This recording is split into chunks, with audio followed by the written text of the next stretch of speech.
Hello and welcome to the award-winning Bergkamp Wonderland. Tonight is our Christmas special, Invincible's Christmas special, no less. Aren't you lucky? My name is Kris, as you may well be aware by now. I'm sure you're sick of me, but hopefully not.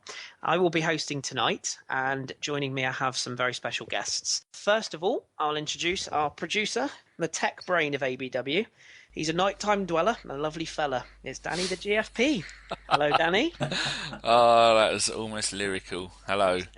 Hello, you right? I'm always good. Good. That's nice to hear. Short and sweet, like it. Next up, I have a personal friend of mine. He's a podcast virgin, so we'll tread carefully with him. A debutant, no less. Now, he has many stories about me over the years, so if you just offer him either a glass of wine or a couple of quid, I'm sure he'll spill the beans.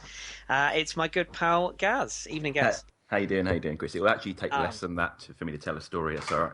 Yeah, I don't doubt it one bit. Just don't tell the juicy ones. Nice to have you on, mate. Oh, thanks a lot. Our third guest. This man has actually been heard on this very parish not too long ago. He's a very fine gentleman, bit of a legend in the Arsenal blogosphere, and it's a pleasure to welcome back to the pod. It's Mr. Goonerholic. Good evening, sir. Evening, Chris. Happy Christmas to everybody. That's very kind of you. I should really have said that at the top, shouldn't I? I do apologise. I'm not very nice. Thank you for joining us. And finally, it's a man who, arguably, from my opinion, set the bar for a lot of Arsenal podcasts, including ours, and certainly bloggers as well, to aspire to a level that he's reached. Just this past week, this past week, in real time, he received an award as the FSF Blogger of the Year. It's a great honour of mine to welcome to the podcast Mr. Andrew Arsblog. Good evening, Andrew. Ho, ho, ho. Good evening. On a bucket of rum. How you doing, sir? All right? I'm well, thanks. Yourself? Yeah, not too bad. Many congratulations on the award. Very well deserved. Thank you. My pleasure. Right, guys. So we've we've come on to this subject. We're trying to keep things nice and happy. So we thought, let's go for a subject over Christmas that people are going to really enjoy.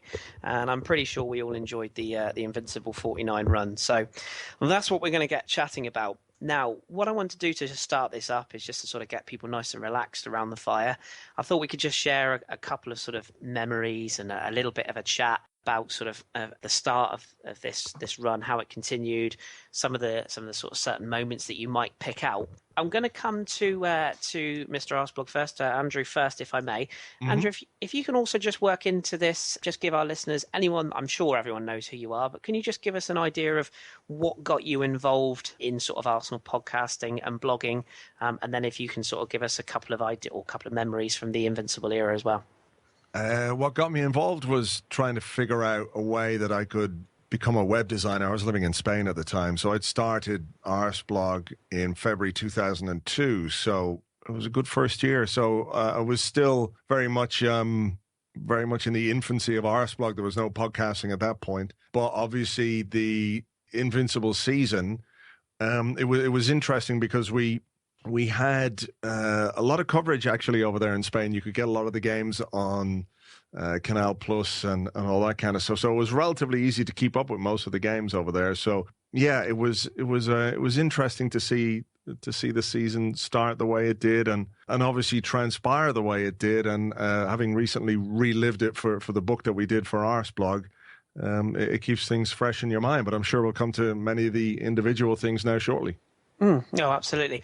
If I can come to Gaz next. Gaz, give us just a little bit of a flavour for some of your, not so much individual memories, but anything that sort of stands out or what you can remember going on in your life at that point in time.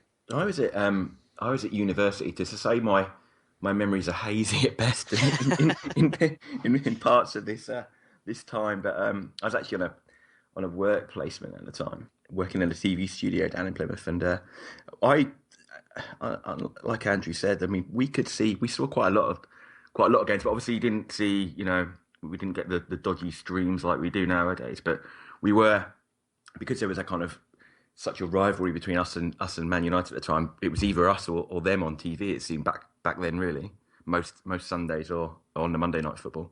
Yeah, absolutely. And did you sort of remember watching, like say, when you were in university? Do you remember sort of seeing a lot of the games? Was it like watching with friends, or were you more of a person? I had Sky at home, and I lived with a couple of lads, and one was a Man United fan, and one was a Chelsea fan, so that was fun. And we all chipped in for Sky, and we saw quite a lot of the games actually. So Proper I was student quite ways. lucky that we did. We went to the pub now and then if it was big games, But yeah, we used to try and always sort of watch them together if we could, even though we had Hated complete each other. disdain for each other's teams. But Yeah, absolutely. Thank you for that. Holic, I'll come to you next. Similar question to Andrew. Obviously, you got involved in the sort of the blogging world, and can you sort of share a little bit of your memories as to what got you involved in that kind of, or into the blogging side of things, and what your memories of your life was like at the time of the unbeaten run? Yeah, absolutely. Funnily enough, it was probably around about the time of the Invincible season.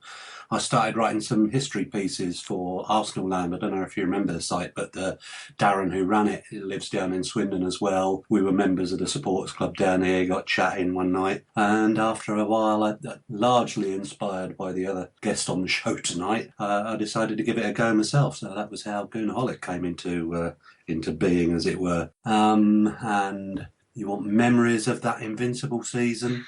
Just kind of what you were doing in life at that point, really, and what you can remember being involved with. The overwhelming memory is at coming up to home games and celebrating afterwards in the pub of choice in those days was 12 Pins. And after every game, you'd sort of get up there because things were going so well. There'd be a game of across the road football with the Blackstock. It was a year that passed by in something of a haze, as I'm sure you'll understand. Proper memories, that is, isn't it? Yeah. Danny, what were you up to in the fine period of time during the unbeaten run? Can you remember that far back? To my utter shame, everybody knows GFP means German flower pot because I only drive German cars. And at the beginning of that season, I was between cars, so I had a Renault Clio. Oh dear. So that was between the Audi Coupe and the Mercedes Coupe. I had a shitty bloody Renault Clio, and my mum, then I sold it to my mum, and she had it up until about 3 years ago. I remember the main thing from that season was the beginning part of the 49-game run. I took my soon-to-be 5-year-old daughter to only her second ever Arsenal game. And she doesn't care. That's all I remember. She's been to Highbury, she's been to the Emirates, she was at the first game of the 49 run, and could she give a damn? No, I keep telling her when boys try and chat her up and they say, do you like football? She tells them that, and then that she'll have them in the palm of her hand. Other than that, I remember getting really annoyed because that car would only do 105 mile an hour flat out. It was very annoying having to drive up and down the M11 every game in a car that was that slow. So there you go. Is that the kind of answer you were looking for? Well, it was different. I'll give you that. It was different. What it was, actually, funnily enough, and I'm sure this wasn't planned, is it was a beautiful segue into us getting into the sort of the meat and potatoes of our conversation this evening. So what I'd like to do now is have a chat about some individual games and some of the memories that came out of those individual games during the run. So we'll cast our minds back long time ago now. It seems like a long time ago, 10 years. And we'll pick out the very first game of the run. And that was obviously Arsenal 6, Southampton 1. And that was where it all began. Bobble down to Pires.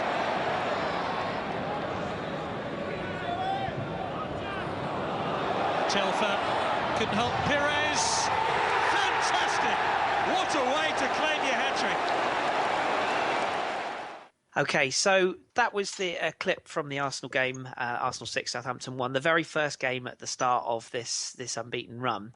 Holic, I'll come to you first of all. It was a game that saw even Jermaine Pennant bag a hat-trick. It's I remember it well. It was a sort of a nice summer evening. Everyone was happy. Just seemed like anything we hit seemed to end up in the net, including that Robert Pires goal. Can you sort of remember much about that game? And obviously it was the back end of that season. So was that sort of an idea where you came out of that game thinking, well, hey, we're ending the season on a high. We could go on a run next season. Obviously not what we thought it could be, but were you sort of full of optimism watching that game? Might be ascribing too high a value to it because it was a typical end of season game, and we had kind of a string of them around about those seasons. Not just the Southampton game. Everton we hit for 7 in one night, I remember. But yes, the Southampton one does stick because of the fact that we had a couple of kids playing, and because the 2002-03 season was a bit of a nothing. But no, you didn't have a clue watching that night that the following season we'd do what Arsene had said earlier on, that there's a chance of my side going through a season unbeaten. Yeah, he must have seen something that we didn't see. It was the 7th of May 2003. It seems like only yesterday. I think I had quite a nice hairline at that point, not anymore, sadly. Andrew, I'll come to you on the same game. Do you remember sort of watching that game and thinking, hey, we're on the cusp of something here? Or No. I remember watching the game, but I remember being absolutely fucked off. Not because we won 6-1. I mean, obviously, it was one of the things that struck me during the game was that when a goal goes in at a football match, you react immediately and viscerally. And people love the goals that we scored, and Pennant scored a hat-trick and Pires scored a hat-trick. And, every time a goal goes in, it's brilliant. But you have to remember, we went into that game having been beaten by Leeds in the previous game and having been held to a draw in the game before that against Bolton, and those two games cost us the title. So having lost to Leeds, United were champions. Yeah. So it meant that the Southampton game meant nothing, only for the fact that it was a warm-up for the FA Cup final, which was still to come, So I can distinctly remember looking at the game going, well, that's great, we've won 6-1, but we threw away a title that we should have won. Yeah, that was my overriding feeling on that night. Yeah, absolutely. We'll move it on from that game then, and we'll move on to the start of what would be the run of next season. It was Arsenal 2, Everton 1. Jumbo. Through the channel for Henry. That's against Stubbs' elbow. It's a penalty.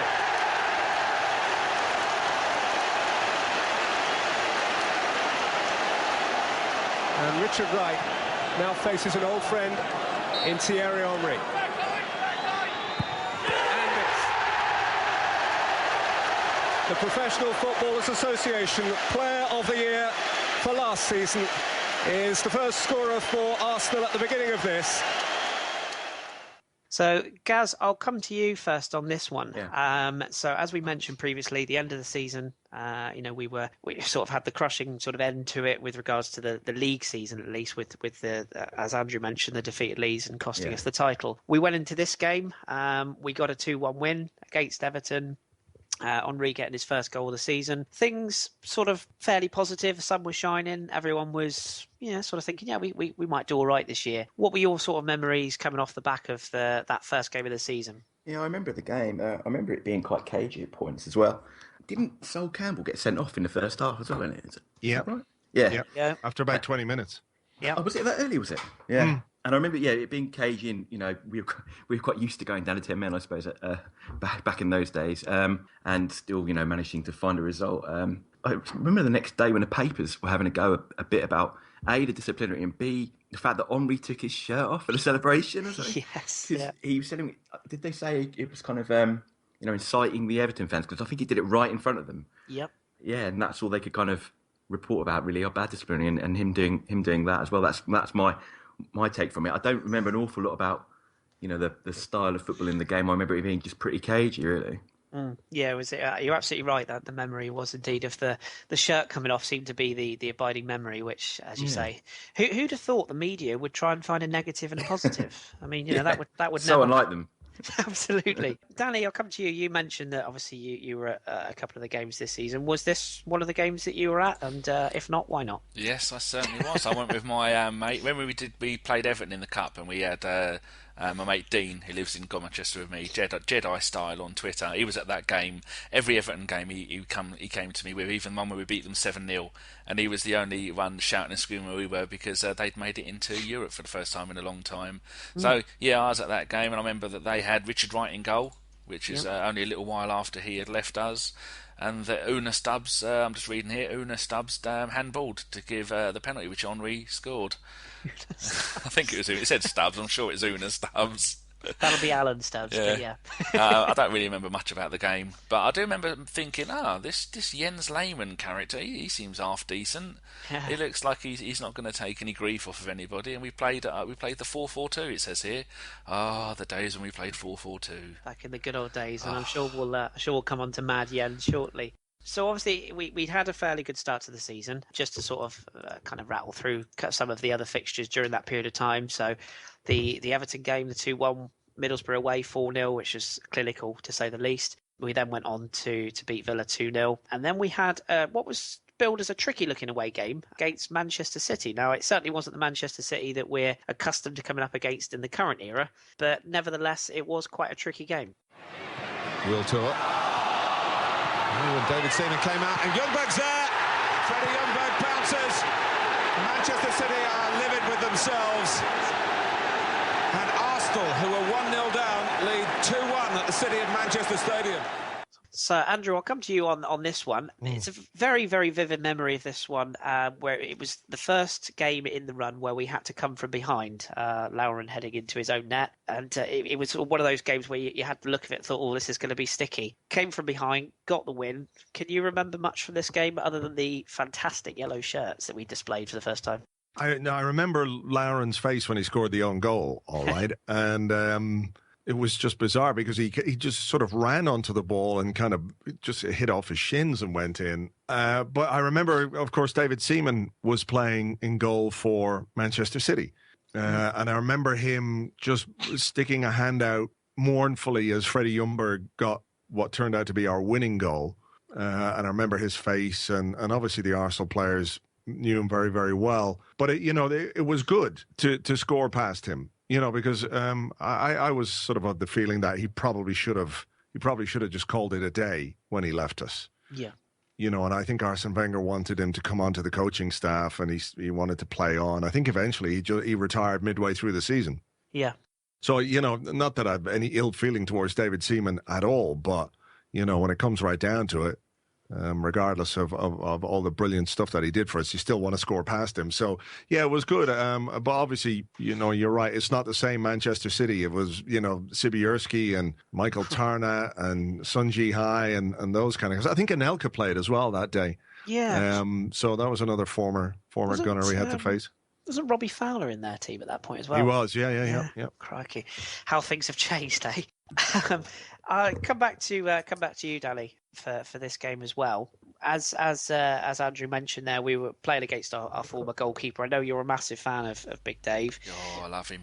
Was it quite a weird experience for you watching him turn out for Manchester City in that game? Yeah, I think it is, because I think he might have gone there on some kind of player-coach deal. I can't remember now, it's a long time ago, but it's really weird seeing him there. And you remember thinking, why didn't he stay on? Because we all know that Bob Wilson was coming up to the point where eventually he was going to retire, and David Seaman should have been at the club then and should be at the club now as the goalkeeping coach, but he's more interested in carp fishing, isn't he? Did he go into the jungle with all the famous people? I can't remember. I hope not. I don't think he did. It's a horrible thought if he did. I don't know where I got that from. I don't know where you've got that from. But yeah, Robbie Fowler did play. He came on for Sean Wright Phillips on the 78th minute, and that's obviously from memory. I'm not reading that off a transfer market. No. UK at all. You would never do these sort of things. I kind of vaguely remember Lauren's own goal, who's coming on a podcast soon. He said he'll come on, which is nice. Big Jeff has managed to get him on. And I don't really remember much about the game apart from it was the early days of Man City having money and possibly becoming a horrible creature in the future that is going to go on to ruin football. But who knew then? Was that the first season in their new stadium? Yeah, it was just Eastlands then, I think. Yeah, I remember. And yeah, who knew what was coming next, shall we say? Moving on to next, funnily enough, another fine piece of audio for you next. We'll play this and then we'll have a little discussion about this particular game that was up next. Pires. Edu. Robert Pires for a second time. And the referee gives a penalty. It's Thierry Henry against Shaka Hislop. It's 1-1. Oh, the referee isn't happy. He's ordering a retake. I can only assume that the referee has ordered the retake because of infringement. So it's Henry again. Oh, other side, same result. Okay, so that was a little clip of a certain incident that led to a certain penalty that, as you've heard, will have been taken twice. Holic, you're chuckling away, and you're first in my firing line here. We all remember Harry Redknapp's gleeful face in the post-match interview when he threw some, well, what should we say, upset words, shall we say, about a certain Robert Pires and a certain exaggerated fall. Can you remember a bit and sort of talk to us through what you remember of the media outcry and just all the headlines we got for all the wrong reasons? And let's not forget, it was a game where we were behind to Portsmouth, who at that point in time were flying high in the Premier League. I can remember it as if it was yesterday, and I was sitting in the North Bank and it was down at the clock end. I had a clearer view of it than Arsene Wenger, obviously, and it it was just remarkable because I think it was the first real incident I've seen where someone has obviously gone to clip the back of someone's calf in order to buy the penalty, and it wasn't a dive because the guy was in that line that he was running. He just carried on going straight, made sure he caught his calf and went over. And I can understand the kind of, yes, there was a furore afterwards about this nasty foreign diver. But of course, what he did then goes on every 5 minutes of every game these days. So it's maybe we should look back on it and not smile and giggle fondly, but rather rue the fact that it goes on more and more. But of course, it wasn't a foreign invention. We'd seen it for years before from the likes of Francis Lee, and I could go on and name a number. But yes, it was a memorable day, that was for sure, in that season. And that goal, very important, because of course, in the end, the 1-1 draw, we didn't score again after that. No, absolutely. The as Andrew just pointed out, we were actually behind to a Teddy Sheringham goal of all people, and I seem to remember that he always seemed to get goals for us. Against us for the various clubs he played for, whether it be that lot, Man United or Portsmouth. He always seemed to get goals against us. Gaz, I'll come to you. We obviously we got the penalty. I think it was Stefanovic, and I am going for memory there, that blocked off Pires. I think it was. If I'm wrong, I'm sure somebody will tell me. But the penalty was given, and as I mentioned previously, and as you would have heard in the clip there, had to be taken twice. That took some bottle, didn't it? Yeah, definitely. Although it was Henri, but I think he changed ways when he took them. He went left off and went right, or vice versa. And then I just remember him looking really pissed off after he'd scored the retake. And again, I don't know whether he ran to the fans or not, but he just looked really pissed off. It was strange, but yeah, they only. It was 1-1 in the end, which was a real shame. But I think he Wenger might have rested a couple of players because there was Inter not coming up or something like that after. I don't know. I think it when was. We got thrashed at home by Inter, I think that was coming up. So he might have rested. I think he rested someone, maybe Lundberg, something like that. But I do remember Thierry being fired up, as you rightly say there, and I think it was more the frustration that he was looking at why on earth are we drawing to this lot? And obviously Thierry was always a man who was not afraid to show his emotions on the pitch, shall we say? So, but you're right, we got out of that game, retaken penalty. We got out of that game with a point. I think at the time we were all like, oh, only a point, but. With what was to come next week, to say that the Pires dive was a talking point would be fair. However, what happened the following week, that will be an entirely different story. It's a welcome worthy of the occasion. These meetings always provide such compelling contests. So that was a clip from the now very famous stroke infamous moment, the game of Old Trafford. Obviously, it came out with a 0-0 draw. Ruud van Nistelrooy missing that last penalty. Let's try not to chuckle too much there. Towards Forlan, but penalty. It's Martin Keown. Oh, he's missed it. He has hit the bar.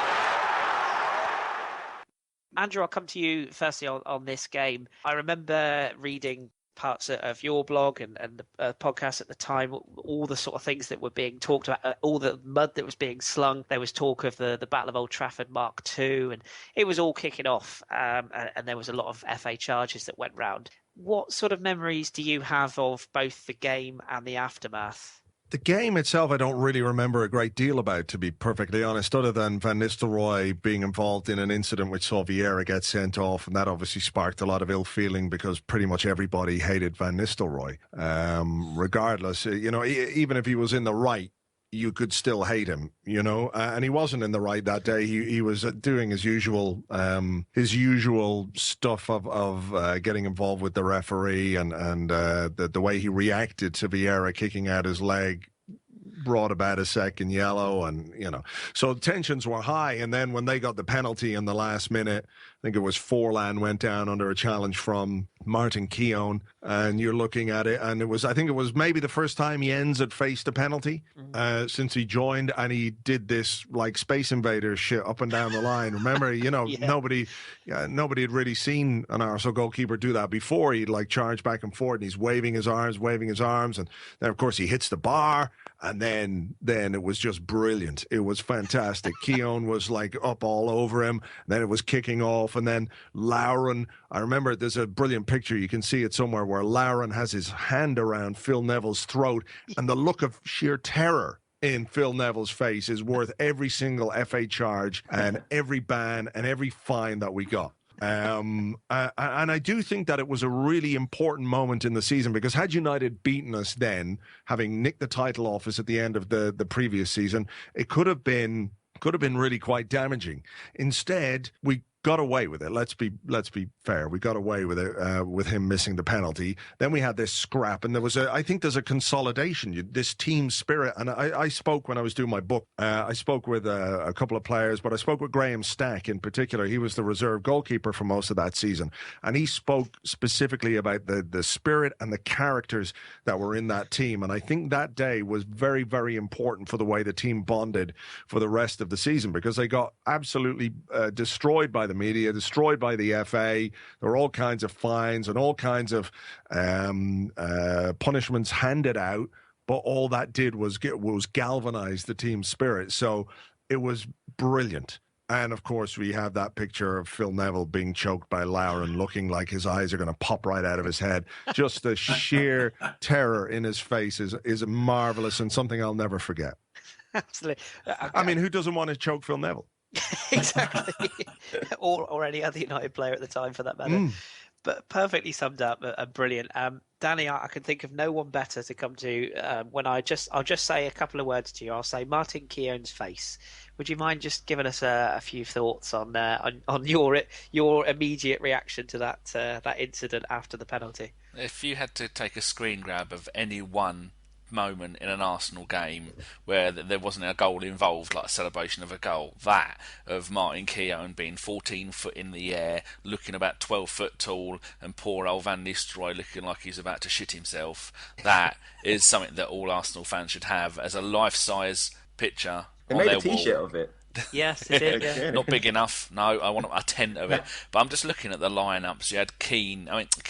You had Keane playing for their side, was the only decent player that you wouldn't mess with. But then on our side, you had Keown and Touré and Silva. Gilberto, and then Vieira and Parla. None of which you'd fuck with. And if any one of those players they could single-handedly take on the whole of our current 11 and murder them single-handedly. And that's the kind of stuff that modern Arsenal is missing.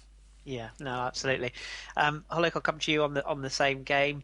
Anything sort of to add that we haven't already covered? No, I don't think so. Well, other than the obvious. I mean, as a totally biased viewer, I thought we'd had one or two chances more than them going into it, going up to that point. And the injustice that you felt at the end of the game as things unfolded. First of all, the Vieira sending off was really soft because Van Nistelrooy went down very, very easily, shall we say, having just spoken and giggled about the Pires incident the week before. That really rankled at the time, and so you kind of understood that. But the same as everybody else, when it all kicked off at the end, wouldn't you like to see it again now? Oh, God, yeah. Yeah, you really would, wouldn't you? Just that level of passion. When you go to places like, let's say, for example, Stoke, and we now fail to match their physicality. Yeah. Jesus Christ, that side would not have... So you said no one would stand up to Roy Keane. Patrick Vieira would stand up to Roy Keane every 2 minutes every time we played him. Yeah.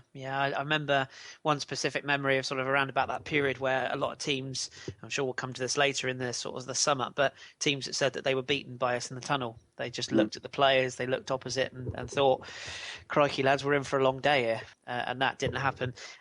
Gaz, just sort of very briefly, and some Holic touched on it there, we did have chances. One in particular, I remember Ashley Cole going close with a sort of drive across goal. When the penalty was awarded, did you fear the worst, or hand on heart, did you think that we would get away without without losing the game, or did you kind of cower behind the sofa? Hand on heart, I thought that was it. I remember watching that again with my United supporting flatmate at the time, and his face was just priceless when Van Nistelrooy missed that.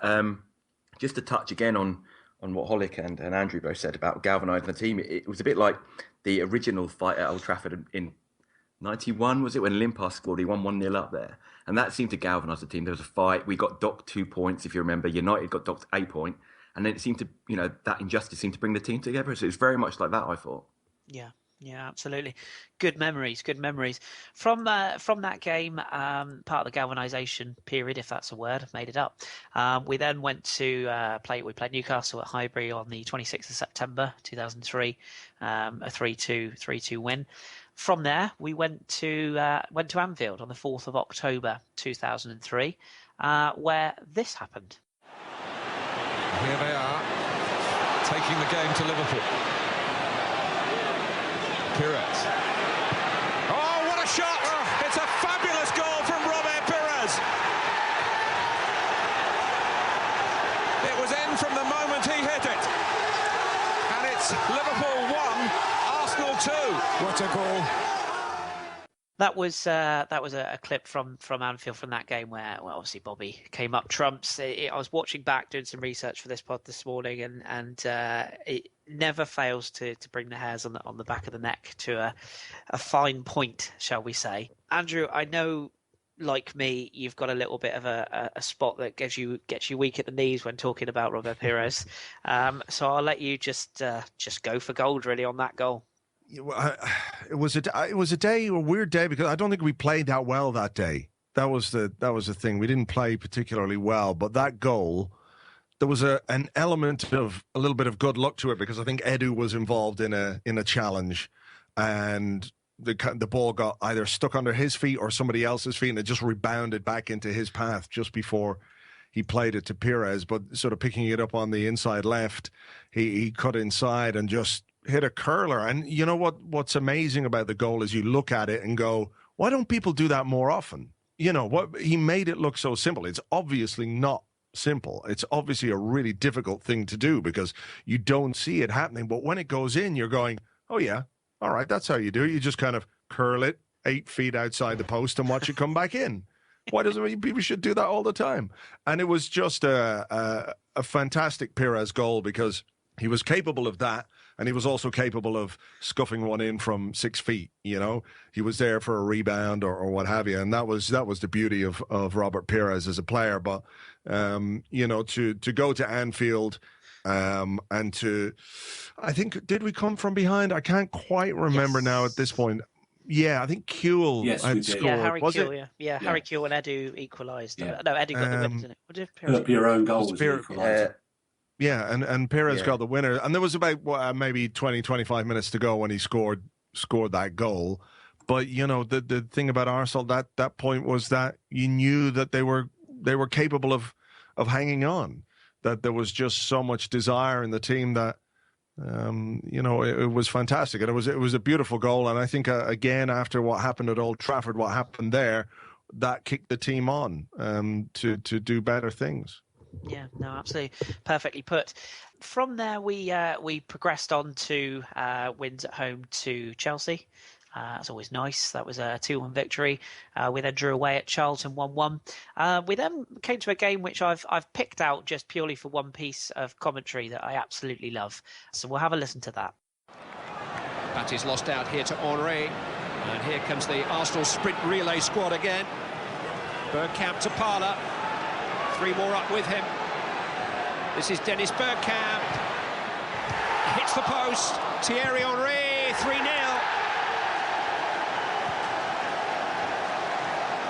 And every time Leeds United put any pressure on Arsenal, they simply pour down the field in a counter-attack and score.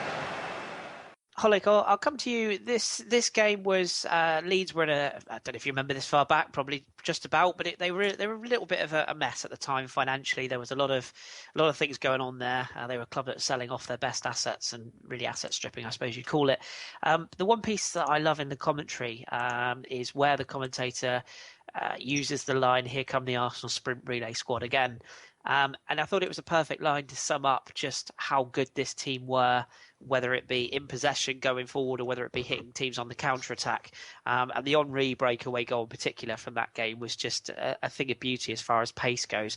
Can you just sort of give us just some brief memories of how fast this team were in transition when getting the ball and going on the break? Oh, goodness me.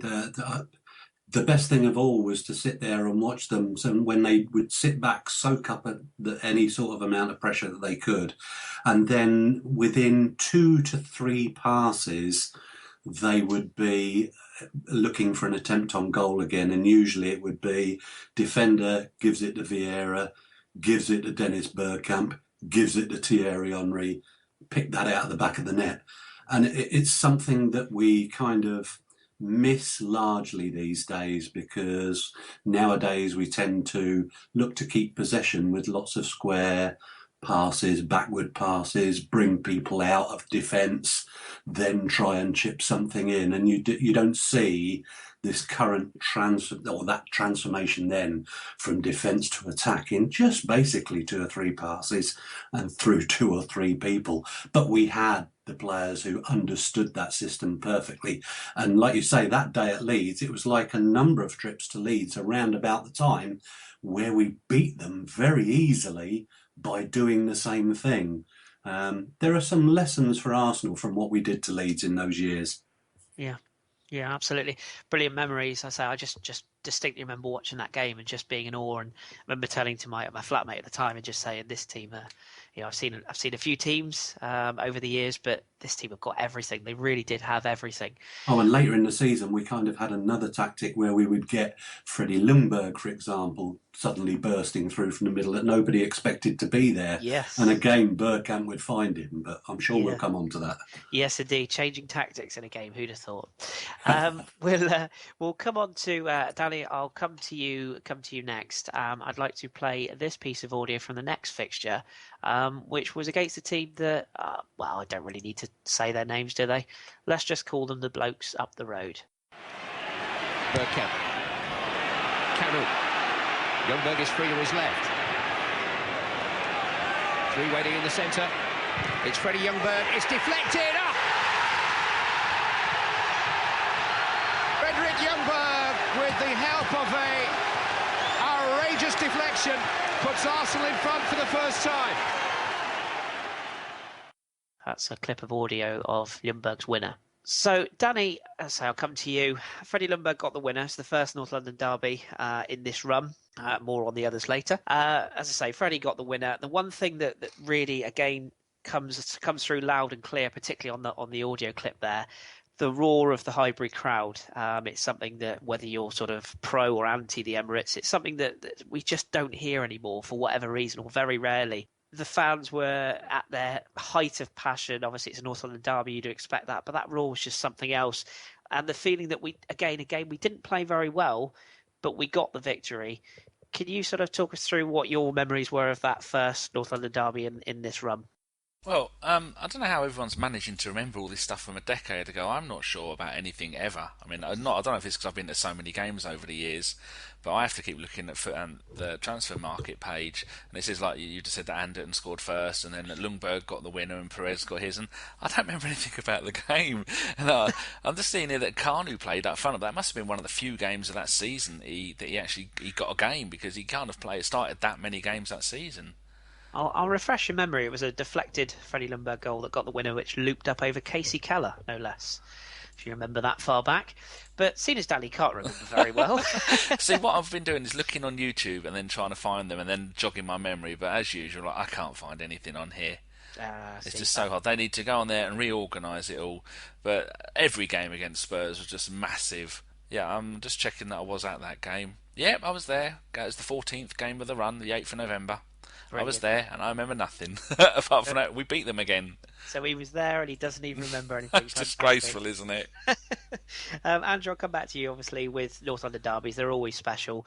I'm sure you'll have a memory or two of this, particularly in light of your book recently. What do you sort of remember of that game, the come from behind victory? The only thing I really remember is the Ljungberg goal, because it was just absolutely spawny. Like you said, he took a shot, it hit somebody's leg, and went about 50 feet up in the air and just went in. And, I mean, one of the things that, people, when you talk about North London derbies, when you look at the team we had back then, and you look at the players, you look at Bergkamp, Vieira, Henry, Pires, Sol Campbell, Ray Parler, supporting cast like Edu and Ashley Cole, you look at the team that they had. Now, I know they're like always full of cunts, but these guys were, not particularly good, right? But what's obvious is that none of the games they don't necessarily reflect the quality of the individual talent, right? So you'd kind of expect an Arsenal team with those players in it to really turn over a Tottenham team like that. And that's what that always struck me about the North London derbies, that regardless of the individual talent on display, the games were always really, really tight. And that was a great example of that. Yeah, absolutely. And hey, if you're going to get a fluky goal, then what better game to get it in a North London derby when you're arguably not performing particularly well? I took it all day long. Absolutely delighted with it. We'll move on to a sort of almost a section within a section here. I'd like to play these clips and then talk about a certain person. Ball through to Pires by Edu, used to Henry. He's got plenty to aim at, like that. An astounding goal from Thierry Henry. Well, the strike is just awesome. It's the only word to describe it. You and I are right behind this, and it is like an arrow. It's like a tracer. Unsavable, unstoppable. Arsenal almost gave it away in dangerous territory for them, but that break at the other end, it's Thierry Henry who glides through and gets the goal that marks his 100th in the Premiership for Arsenal. A wonderful Arsenal counter-attack. From almost putting themselves under pressure at one end, they broke quickly at the other. So that was a couple of clips that I'm sure we'll remember vividly, in particular Thierry Henry's goal against Manchester City in the rain. Absolutely pissing it down that day. One of the few games that I managed to get to from all the way down the West Country that season. I'd like us all just to share memories sort of individually and maybe just sum up. It's particularly sort of a good time to sum up things or memories about Thierry Henry as a player, given that he's just hung his boots up for the New York Red Bulls. A lot of talk that he may come back to the club at some point. Holic, I'll come to you first of all. Could you just give us, and I'm sure you could talk for hours, but just give us some of your specific memories of Thierry Henry, particularly in this run. Just how good was this guy? He was something else from when he started, and we wondered what we'd got for 10 million quid. This little French winger who hadn't quite made it at Juventus. What he became was just a goal machine, and through this season he was absolutely fantastic. It wasn't this season, but my everlasting memory will be him completely mugging off Danny Mills down in the corner flag in front of what used to be the children's enclosure at Highbury. You can't be brief about him, so perhaps I should stop there. The guy was just a phenomenon, and I'm extremely lucky to have seen him play. Yeah, beautifully summed up. And as you say, you could talk for hours, but alas, we'll crack on. Gaz, I'll come to you. Give us some Thierry Henry moments. Again, there's so much to say about him. I was at Highbury for the last North London derby, and he came on as a substitute that day. I think he'd been. That was the game where Martin Jol and Wenger nearly had a fight on the touchline. Oh yes, yeah, the 1-1, yeah, and he came on and just. That goal was fantastic, and I know it's not this season we're talking about, but just watching him play, glided across the pitch. It was amazing. And I looked at my girlfriend at the time, actually a Spurs fan, who stood on the North Bank shouting, "Stand up if you hate Tottenham." So that goes to show how much she supports them. She's just sort of turncoat. She's just walking in now and making gestures at me. And yeah, he was just an absolute joy to watch. I was actually in New York in September, and I saw him play for the Red Bulls against Kansas City, and I think that's one of his last goals for the Red Bulls. And again, he was just a joy to watch, just head and shoulders above everyone else up there. So I could wax lyrical all day. I absolutely loved him as a player. I loved Ian Wright, David Rocastle, and he was up there in the top three for me as well. Yeah, absolutely. Andrew, the word legend is thrown around a lot, and I know some people have their views on, well, he left, he went to Barcelona. I'm personally not one of those people. Very few people would get a statue dedicated to their career at Arsenal. Thierry deserved that, didn't he? For sure, yeah. I mean, he was just brilliant, amazing. A player at the very top of his game, and I think what made it really special is that when he arrived, people weren't expecting him to do what he did.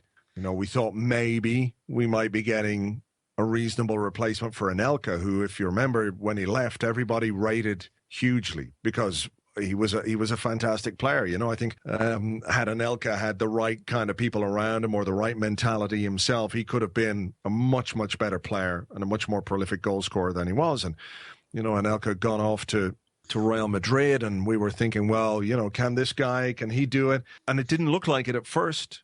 It took him a while to get off the mark, and there were times when he had the ball in front of goal and you weren't sure what was going to happen. And then after a while, when he had the ball in front of goal, you knew exactly what was going to happen. Pretty much 9 times out of 10 that when he had the chance was going in.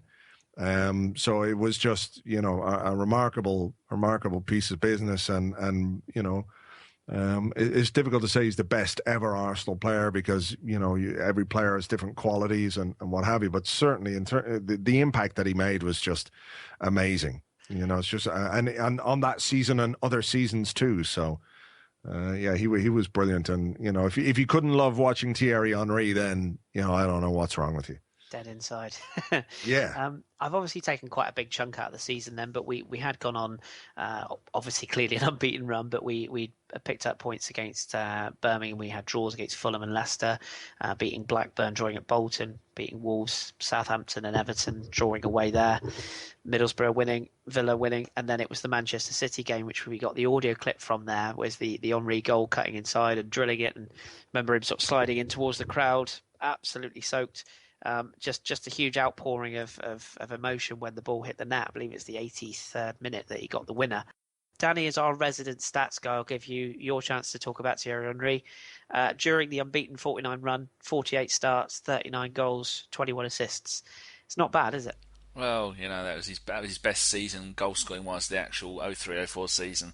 30 Premier League goals in 37 games. I mean, it's his worst season out of the not the worst. The season before that he had 20 assists. The season after he had 14. I mean, for a player for the season before to have got 20 assists and 24 goals in the Premier League, I think he was probably a little bit hard done by to have only won 2 Premier League titles in 02 and 04 with a player with that ability. I mean, the seasons he got 17-17, 24-24, 30 in the unbeaten, the Invincible, then 25, then 27, and then 10 in 17 in his last season. But for a player like that to get that many goals and be that dominant, I mean, he was Premier League top goal scorer for I think 4 or 5 seasons in a row. You'd never get that now because as soon as a player's any good, they bugger off to Spain, or like they used to in the old days, bugger off to Italy. But it's just a shame that it'd be hard to try and figure out why we didn't win more titles. I think Man United was lucky. I think sometimes we were unlucky. Maybe back then it was so tight. It would just be one game like that away game at Leeds. It's the one game that would throw us. But for a player that season to score 30 Premier League goals in 37 games is just absolutely unbelievable. And he's just everything he did. He never seemed to be out of breath either. He'd run the entire 90 minutes. Never knackered, never running around with his hands on his knees, leaning forward, breathing out of his arse, trying to get some energy back, and everything. He just seemed to glide up and down the pitch, and the way every celebration was like a work of art. It was just absolutely immense watching him, and then you knew that if he played, we were almost definitely going to win. Yeah, those are the days, hey. after the Manchester City game where that clip was taken from, we then went on a run of 6 wins. Wolves away 3-1 at home to Southampton 2-0, Chelsea 2-1 at home, Charlton 2-1 at home, away I should say, Chelsea away and Charlton away at Blackburn 2-0, and then we beat Bolton 2-1, and that included a goal from this fella. Edu, Bergkamp, touch back for Pires, Robert Pires, fantastic! Every goal a special moment. Do they do ordinary? Highbury rises again. Highbury just does not tire. What a goal that was, and I can't start with anyone else, but I've already mentioned that Andrew, you've got a bit of a love affair going on with our Gallic Frenchman, he of the beard. Just a sensational player, and I'd like to just get everyone's views. But if I can start with you, this was a guy that we sort of signed for the French league, who he looked decent, but he looked quite wiry. Took a little bit of time to settle. During this run, he was just sensational, wasn't he?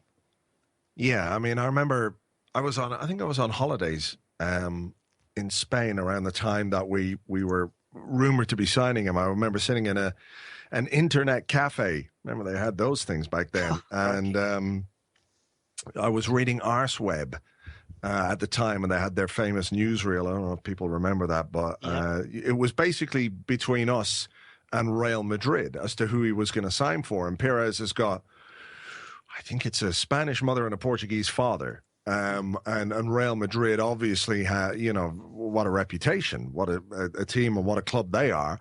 So, I was looking at it going, oh, man, yeah, he's probably going to go to Madrid. But he came to us, and just a sensational player. I loved the way that he ran. I loved the tricks that not even tricks, but the way he could move the ball and fool the opposition. I always remember that goal or the assist that he made for Freddie Ljungberg at Anfield. I think we were down to 10 men. He just shifted the ball one way, the other way, and Steven Gerrard was looking, just looking. He didn't no idea where he'd gone. But as I said earlier, what he could do was he could score brilliant goals from distance. He could score goals of great skill and volleys, but he was brilliant for rebounds and deflections. And if a keeper made a save, Pires was a real poacher as well. And he scored some incredibly important goals, but he was also a big guy. People kind of forget that he was 6 foot plus, and he wasn't a shrinking violet by any means, even if it took him a while to get into English football. So, and I think, of course, like the others, he benefited from having Henry and Bergkamp and Vieira around him, and just to have those 4 players in the one team, it's no wonder they all brought the best out of each other. So, yeah. No, absolutely. I will get opinions from the other guys, but we're lucky to have Andrew this evening, and we've only got him for a short amount of time. So I will just move this on, but don't worry, guys, you'll get your chance to talk about Mr. Pires a little later. So save those up. And just to look at the stats again: 40 starts, 23 goals, 11 assists. I mean, that's not bad for essentially a midfielder. So we'll move this on. And speaking of Pires and co. We hit a bit of a rough spell in the sort of the next period that I'd like to cover, which was we'd gone on this run. We'd come off the game against Bolton where we won that 2-1. We drew with Manchester United at home 1-1. We then had a little bit of a sticky week, a week that included a defeat to Manchester United in the FA Cup, followed by just a sickening Champions League defeat to Chelsea. Arguably other than the final, that was really our chance when we were at our peak to go on a run and potentially win the Champions League, and then Wayne Bridge, oh God, Amen. popped up. Yeah, let's just skip that quickly. But we came into the weekend, we arrived at the weekend playing against a Liverpool side at Highbury, and it was going to be a tough game. And we'll go to this audio clip when it all turned around. Pires.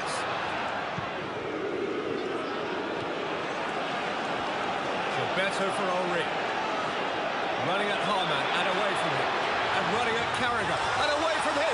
Still, Thierry Henry! Fantastic goal! Absolutely brilliant from Henry! And Arsenal have their first lead of the game.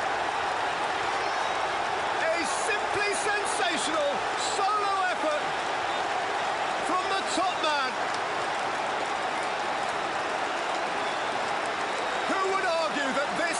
the world's hottest striker. So that was a clip of the Thierry Henry goal, which sort of essentially turned the game against Liverpool. Holic, I'll come to you on this one. It was just one of those games. I find this hard to put into words because it was more of almost a visceral emotion. But it was one of those games where you just knew that we had to win. The team was, I wouldn't go so far as to say on its knees, but coming into this game, you could almost see that something wasn't right in the first half. They came in behind, that there was a real sense that, Christ, we could blow this.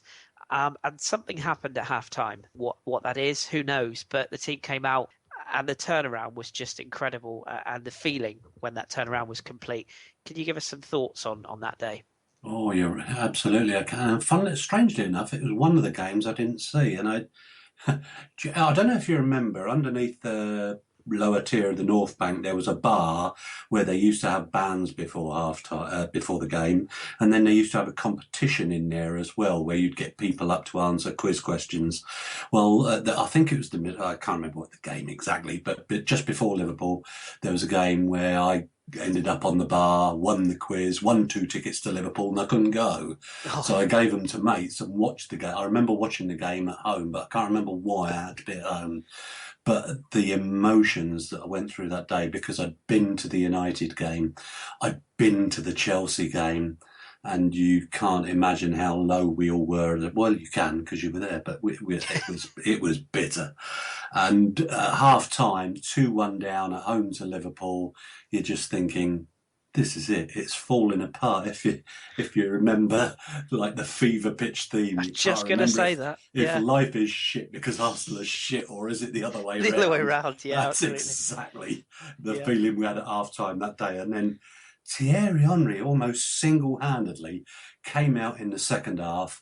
And if you remember the Bakary Sagna moment against Tottenham when we were 2-0 down, it was exactly the same. I'm not blooming well having this. I'll say blooming as it's Christmas Eve. And he just turned the game single-handedly. And he scored 5 minutes after half-time. I seem to remember Robert Pires had just nicked one for it to level it up. And towards the end again, Thierry Henry, I'm having some of this again. And that day, I think, was probably the first day that people started to think they can go a league season undefeated, you know. Yeah, I mean, it was, as you rightly pointed out, that fever pitch moment. It reminded me of that sort of scene where he's just like, "Oh, we're gonna blow this. We're gonna blow this. It's what we do. I know it's what we're gonna do." Exactly that. I'll just come to Gaz briefly on this one as well, if I may. If you can give us some memories of that day as well yourself. Did you watch the game? Do you know what I did? I think it was a Good Friday, and so I was travelling up. I think to see family up in Surrey, and I didn't see the game on. And I don't even know if it was on telly actually. Yeah, I remember just listening to it on the radio, and just again, it sounded amazing even on the radio. I don't know if you guys have seen the Henry on Arsenal Legends video that was made quite recently. Yeah. The way he described that game was just quite beautiful. He sort of like his eyes seemed to glaze over as he talked about it. And I know Andrew mentioned it in his book, and also it was on that video. Henry said at half time the stadium stopped breathing, which is quite a lovely thing to imagine and hear. And he just again totally turned the game on its head, and also seeing Jamie Carragher get interested inside out was rather quite hilarious. So, beautiful, wasn't it? Yeah, it was. Absolutely. Yeah. Andrew, I'll come to you on this game as well, because obviously it's quite a pivotal game, sort of in the quote unquote title run in, particularly the week we've had. Can you just give us a feeling of what your thoughts were on the game, but also can you give us an idea of how you felt given the week we'd had previously, and particularly obviously that Champions League defeat? I mean, did you have a bad feeling about this game, or were you confident we'd be all right? I can't quite remember if I had a bad feeling, but I remember feeling bad that week because obviously we'd been knocked out of the FA Cup by Manchester United. There was an incident with Scholes and Reyes in the FA Cup game where the implication was, it wasn't necessarily said, but the implication was that Scholes had been told to go and do Reyes by Alex Ferguson on the sideline, and Arsenal were obviously very unhappy about that. And then the whole thing happened with Chelsea in midweek, and I remember still to this day, that's one of the games that just makes my heart sink even thinking about it. It really does, because I think had we won that game, I really think we would have gone on to win the Champions League that season. So, and I think the players knew that as well. Yeah. I think when you looked at the other teams that were left in it, it was Mourinho's Porto, there was Monaco, there was somebody I can't remember, but I think we would have gone on to win the Champions League that season. I think the players knew they would have gone on to win it. And then you're 2-1 down to Liverpool at halftime. It's you play Liverpool, Chelsea, or Man United, Chelsea, and Liverpool. Probably three of the most difficult opponents you can play in a 7-day period. And they must have been gutted. They must have been absolutely distraught that a season that people were talking about a treble or, and all of a sudden, all they had, and I'm doing all in quotation marks here, all they had left was the league. But, at 2-1 down, you must be thinking, oh, Christ, it's really coming off the rails here. We've lost to Man United. We've lost to Chelsea. We've lost a brilliant chance at winning the Champions League. And now we're losing at home. And then to react the way we did, was just sensational. I think people forget as well, Pires scored a great goal just after half-time to get us back into it, to make it 2-2. And then Henry did his thing. And, I think, so when you hear people talk, about players digging deep, it can be a little bit facile at times, but I think on that day we saw Henry dig as deep as he possibly could to drag the team towards something that turned out to be amazing and unmatchable, and nobody has done it since, and nobody's likely to do it again. That's the testament to what he did that day. What we're sitting here talking about and having anniversaries and looking back on it, what he did that day was incredible. It was just fantastic, and in those circumstances in particular. Yeah, no, absolutely brilliantly put. The next two games that we played, an away 0-0 draw with Newcastle, and then, as Holic referred to earlier on, we then wiped the floor with Leeds again at home. Thierry Henry had another one of those nights where he bagged 4, and I was very tempted to put the audio of that in, but I'll move it on because the next game was quite important. Andrew, I'm going to stay with you, but I'd just like to play this little clip, and then I'd like to bring something up with you, if I may. Top. Pushed on, but Pires pushed back with the tensions of Stephen Kelly. Gilberto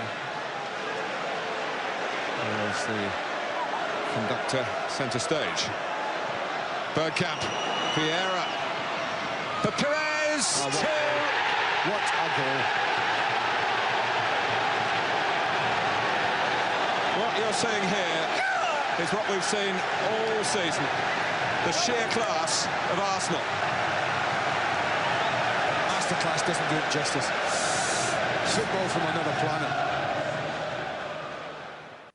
So, Andrew, I remember going back, and when I was sort of in planning for this podcast, I thought I need to think of some quirky things, stuff that came up, and things that I can refer back to and say, hey, do you remember that? I'm just going to simply say to you the word Yarg. Could you just talk us through what happens at a certain game at White Hart Lane where we clinched the title?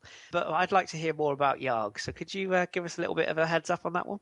Well, Yarg was the goal that Pires scored, and when they run away, I think I could be wrong. I think it was Pires, Henry, Vieira, maybe Bergkamp and Ashley Cole all sort of come together, and it was after an amazing passing move by Arsenal, and Pires scored a goal, and it was just incredible movement and passing and all the very best of what Arsene Wenger's teams could do.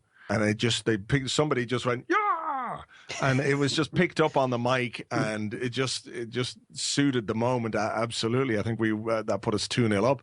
Yeah, one of my favorite goals of the season. I have to say that one. It's just the way the move started. Tottenham were trying to get the ball off us, couldn't, and we just worked it into their box and finished. And yeah, I mean, look, to clinch the title at their ground as well was fantastic. It was. It really was. And can you remember? Did you sort of have the celebration of the title win that night, or did you store it up for the last game of the season? I think I know the answer to this one. I don't know. Genuinely, I don't know. I mean, I can't remember. I can remember the match, but I can't remember what I did afterwards. I'm sure I did have a few drinks, but that doesn't necessarily set that night apart from a number of other nights, if you know what I mean. So I can't remember, but, I remember it being funny that, a couple of the Arsenal players were really cheesed off. I think Jens was very, very unhappy, and Arsene Wenger spoke recently in the Amy Lawrence book as well about how Jens and Sol Campbell nearly had a fight at the end of the game. Because the penalty, and they obviously scored the penalty late on to draw, and they thought they'd stopped us winning the league, and even more hilariously, they hadn't. But it was a testament to the spirit in the side that they hated not winning that much that the celebrations weren't immediate for a couple of them. It was like, oh God, we got to, we did this shit. We should have won that game, and then afterwards it becomes a celebration. But yeah, absolutely. Yarg, brilliant, just brilliant. I just love thinking back to that. Anyone that missed it, just go back, rewind slightly, listen to the audio clip. It's clearly there. Danny, I'll come to you on this one as well. The title was secured. We'd won it at White Hart Lane, which is just the ultimate. I mean, winning at Old Trafford is brilliant. Winning at White Hart Lane is just like, well, I mean, you can't ask for more. The title, as I say, was secured. Can you sort of talk us through the emotion? Obviously, it was a title. That's one thing, and that is brilliant. But to win a Premier League title in what is really the modern era, completely without one defeat and an unbeaten title victory, how did you feel sort of after that game? I was very happy. Thanks. So, Gareth. I'm just looking on YouTube at the goal that Andrew was just talking about, and it's Jackson taking the corner, and then the corner comes right all the way over, and then someone chests it down, and Henry takes it from inside the Spurs penalty area, dodges a few players, runs up past the halfway line, then he gives it to Bergkamp, and then Bergkamp just crosses it into Vieira, and Vieira slides in. And I remember that moment like it was yesterday. Now that I've seen it, I remember it. And being a bit of the stats person, I remember people go, oh no, you're not the first team to do it unbeaten. Preston North End did it in the very first season in 1888. Well, they kind of did, but there was only 12 teams in the league then, and they didn't even have, I don't even think they had posts, or they didn't have nets. They didn't even use a ball, for God's sake. They just made it up as they went along. So that doesn't really count, because that was amateur football. I'm sure it was amateur back then. But just, I think that there's that old saying, isn't there? Arsenal have won the league at White Hart Lane more than they have. And I think that just sums the entire thing of winning it at their place. I think that we've won it there twice now, haven't we? Yes. Yeah, and just because all my daughter's mother's side of the family are all dirty North London scum, and we went down that day, and I think we printed up a load of stuff and newspaper bits and stuck it all to their fence and then left it there. And that was my memories of that game. It's just I think back then we were a little bit spoiled. We'd only won the league 2 years before, and we won it again, and we thought, I'll be the first of many. We'll probably do 2, 3, 4 in a row, and it didn't. But not going to take away from it. It's absolutely one of my favourite goals. I mean, my other favourite goal at White Hart Lane is against Spurs is the Henry one, where he took it in the crowd in the car park, took it to Tesco's, took it back in the ground, took it around everybody and scored. But great day, great game, great feeling. Loved it. Absolutely. Speaking of goals at White Hart Lane, I think Andrew touched on it earlier on. We were talking about Robert Pires and his wonderful feat. The game, I think it might even have been the 5-4 where he just changed feet and put it in. That was my favourite goal at White Hart Lane. But anyway, that's another story. I will come to Gaz and Holic on the title victory as well, but I'm just moving on briefly so we can cover the final game I want to cover on this period, but before Andrew has to leave us, and that would have been the culmination of the season. The title obviously was secured with that 2-2 draw at White Hart Lane. No one can argue that the best team in the country is that team there. By quite some distance this season, and Manchester United and Chelsea can't argue with it. And as I say every time at this year, someone sets the standard. This team have lifted the bar. They've raised the standards required, and the rest know that come next August, they've got to be ready, or this team will blow them away again. We then, probably unsurprisingly, had a little bit of a come down with the next game where we drew against Birmingham 0-0. I seem to remember we pretty much rattled them the whole game. We just couldn't get in front. Drew 1-1 at Portsmouth. We beat Fulham away from home 1-0 with a Reyes goal. And then it came to Leicester. It was party time. There was a lot of speculation in the media. Could they do it? It was Leicester at home, for Christ's sake. But hey, we never do things easily. So this was a little clip of that day. Magic ball from Bergkamp to Patrick Vieira! The captain, fittingly, gets the goal that might make history. So, Andrew, I'll come to you again. This capped the achievement, really. The quote unquote Invincibles. This was the game that secured it. Coming from behind, the Vieira goal that we had the clip of there netted the unbeaten season to win the title. It's hard to put into words just how much and how huge an achievement that was. But in your words, can you sort of give us your best shot, I guess? I think what stands out for me, obviously what we did up to White Hart Lane was incredible. And we rode our luck maybe a couple of times during the season, and we spoke about Old Trafford. But having won the title, to then go on, and, you know, when you look back in it and you look at the squad we had, it was quite small. You know, it wasn't the biggest squad in the world. And for them to have won the title and psychologically your job is done for the season, that's what you're there for, is to win the Premier League. But they had to keep going, you know, and I think the results showed that, you know, 0-0 with Birmingham, 1-1 with Portsmouth, 1-0 against Fulham, you know, not hugely convincing. The Portsmouth game in particular, I think we had to rescue. I think it was a Reyes goal that got us a point. But they, you know, again, we talk about the character and the desire of the team to do something special and to make sure that they did something special. And even on the last day, Paul Dickov put Leicester ahead. Yeah. Former Arsenal man, and we came back to win it. And I think that was in a way a kind of fitting end to the season, having been behind, to show the character and the mental strength, as Arsene Wenger likes to say, to come from behind and to make sure that we went through the entire season unbeaten, because it was, I don't think it was something anybody could really have dreamed of. And had we not done it that day, it would have been absolutely heartbreaking. Even if we could celebrate winning the league, not going unbeaten would have been just a bit of a heartbreak, I think. So it was all down to how much that team wanted it, and they really, really wanted it. Yeah, absolutely.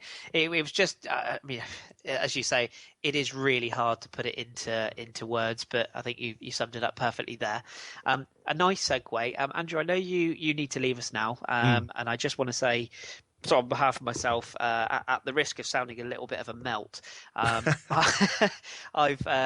it's been a long-term sort of thing of mine to speak to you in person, and I really appreciate you taking the time out tonight. No, my pleasure.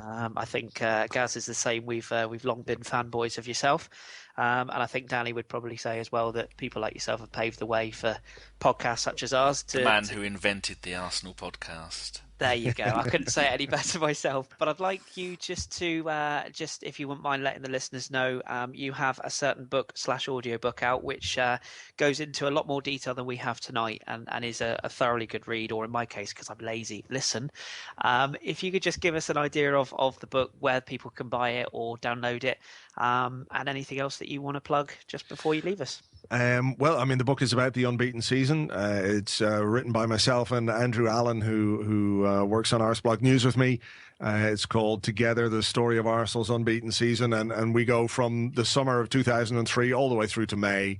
All the games, we do match reports and all bits and pieces and snippets that people won't have remembered perhaps quite as well. Obviously, in the hardback, you know, there's pictures, nice pictures and everything like that. So, and all they have to do is go to shop.arseblog.com and they can find both the audiobook and the hardback there. Fantastic. Anything that you've got sort of coming up that you'd like to? Obviously, I'd like to mention. Obviously, you do your podcast on a Friday, and you do the Arscast Extra with Gunnerblog, James, on a Monday, which is always a good listen. And whether we've had a good result or a bad result, it always cheers me up. So, another plug for that. Anything else that you've got coming up, or any games that you're coming over for? I'm starring in a major motion picture, but I don't want to go into that just yet. Fantastic. Listen, it's been a real pleasure having you here. Thank you very much for giving up the time. time today. My pleasure, guys. Hopefully we'll speak again in the future. I hope so. Thanks Cheers, again, Andrew. Cheers, guys. Bye. Cheers now. So thank you to Andrew for joining us. So we'll carry on where we were then. So obviously we've just won the title. We've won it at home. Holic, I'll come to you if I may. Can you share us a couple of your memories from that day, sort of how it felt to go again a season unbeaten as well as winning the title, and if you could sort of sum up for us what things you might have got up to that night. Keep them PG, of course. Oh man, I think I've already covered it. The day itself was an astonishing day. I remember I was in North Bank Lower. I remember where I was all of the days that we lifted titles, and I'm in one or two of the photos. So if you really look closely, you'll see them there. But it's like Andy said, when Leicester went one up, the feeling amongst the crowd, it was just astonishing. You can't let this drop now and then for us to come back and win it 2-1. And it's set up one of those nights at the 12 pins that will never be forgotten. I have a boss who is a Manchester United fan. So obviously for a few years, we exchanged one or two barbs amongst each other via, I can't remember what the phone was I had then. I think it was some little, whatever, it doesn't matter. But I taped what was going on in 12 pins that night, probably about a 30-second clip, and I sent it to him. And the gist of it was that it was the usual songs about us win the league, because we seemed to do it every other year in those days. Now, unfortunately, they won it every other year, but yeah, it was a great night, and then it slowly sunk in, the achievement of going 42 matches without getting beaten. And don't forget, I'd lived through 91 when we lost once in 42, and that was amazing. And the FA could stick their 2 points up their arse, but but yeah, you could understand where I'm coming. I will never forget that night, but I will never remember that night either. Brilliantly summed up. Danny, I believe our very own GFP was there that day, and there's a certain picture that I think you've been tweeting a little bit out of for the last 24 hours. What can you remember of that day? I remember the drive up there. I'm just going to go and have a look at the date of it, because I've got all my stuff. I've got about 15 windows open because I'm busy forgetting everything. Yeah, 15th of May 2004. Good news, I was back in a German car by then. I just bought myself the Mercedes Coupe, which is the GFP, where the name originally comes from the very first one I had. So Not I remember... Not a Trabant. How dare you? No. So, yeah, I've actually went and written down the whole 49 games, and I've missed 5 home games in that entire time, and I've got the reason for missing all 5 here, in case anyone ever wants to know what they were, because I have to have a reason. I didn't do away games back at the time, because it's hard enough getting people to come with me for these games, let alone the away games, which is almost bloody impossible. Although I did do the semi-final against Man United that we lost on the windiest day at Villa Park I've ever known, and it was about minus 50 with wind chill factor. But on that day, I remember driving down. It was a very warm day, because we were looking at the picture last night. There's a picture of Henri just about to take a corner. In the background, in the lower east stand, you can see me sitting there with an Atlanta Falcons top on, with Monkey Boy and Matt behind me. And then we're trying to figure out where that game was from. And you went, well, according to the boots and the shirt, that's that season. And I said, oh, bloody hell. I said, well, if I do an image search of that, because this photo is just the one I found on Google Images. And then, so we did a reverse search, and then one thing led to another, found the Flickr account of the bloke who took it. And then the photo before that is Thierry Henry holding the ball, walking to take the corner. In the top right-hand corner, you can see on the east stand, you can see the scoreboard. Arsenal 1, Leicester 1. I thought, fuck me, that's the bloody last game of the season. There's a fucking photo of me and Thierry Henry, and there's a bloke walking past us, because we were a little bit unsure with the boards in front of me, because you were going wrong end, this end, that end, because this went on for about 3 hours. I was trying to figure out what was going on. So the gist of it is, I've got a picture of us where I think Thierry Henry is about to take the corner, and I'm going to say we scored from that corner. I don't know if we did or not, but I'm going to say we did, and try and claim the glory. So I was at the very first game of the run of the 49. I was at the final game of the run, which of that season, the Invincible season, and just over the moon with it all. Just brilliant, wasn't it? Gaz, I'll come to you. What were your sort of memories of that night? What sort of things can you remember? What did you get up to, and how did it sink in, knowing that we got a season unbeaten and won the league as well? Do you know, after the Tottenham game, when we been crowned champions, I found the last few games extremely painful to watch. They had a couple on telly. I think the Pompey game was on telly, and they were just horrible, sort of watching them through your fingers games because you just wanted to go unbeaten so much at that point. You know, it was such an achievement to win the league, but it was just horribly painful to like watching X Factor that I'm forced to watch on a Saturday night through my fingers. All I remember is just very painful to watch, and Marty and Keown cameos in the last Yes. 10 minutes of every bloody game. Yes. Especially the Portsmouth one, he was gagging to get on. And there's that nice story about on the very last game, Ray Parler warming up when Wenger said Keown could go on, but then Parler said, "Oh, he's just mentioned to me that I could go on," and started warming up in front of Keown. And that was it. Yeah, it was very painful. As to what I did, memories pretty hazy. I was at university, remember, so there was quite a lot of booze, I imagine, and maybe some more other naughty stuff that went on, but I don't remember much. Liable substances. Yes, possibly. Yeah, it's all pretty hazy. I did start watching the DVD over the weekend, and on the last game versus Leicester, all it says is "fuck off, Paul Dickoff," so that you can see how I was having a good. Quality memories. Saturday night was a hazy night too, by the way. Anyway. Yes, yeah. I think for most Arsenal fans that were around at that particular time, I think most nights were hazy, whether they were over 18 or 18, to be honest. Yeah. So that was obviously the culmination. That was the title one. Make a note of the date. May the 15th, 2004. History has been made. One of the greatest achievements since English football began.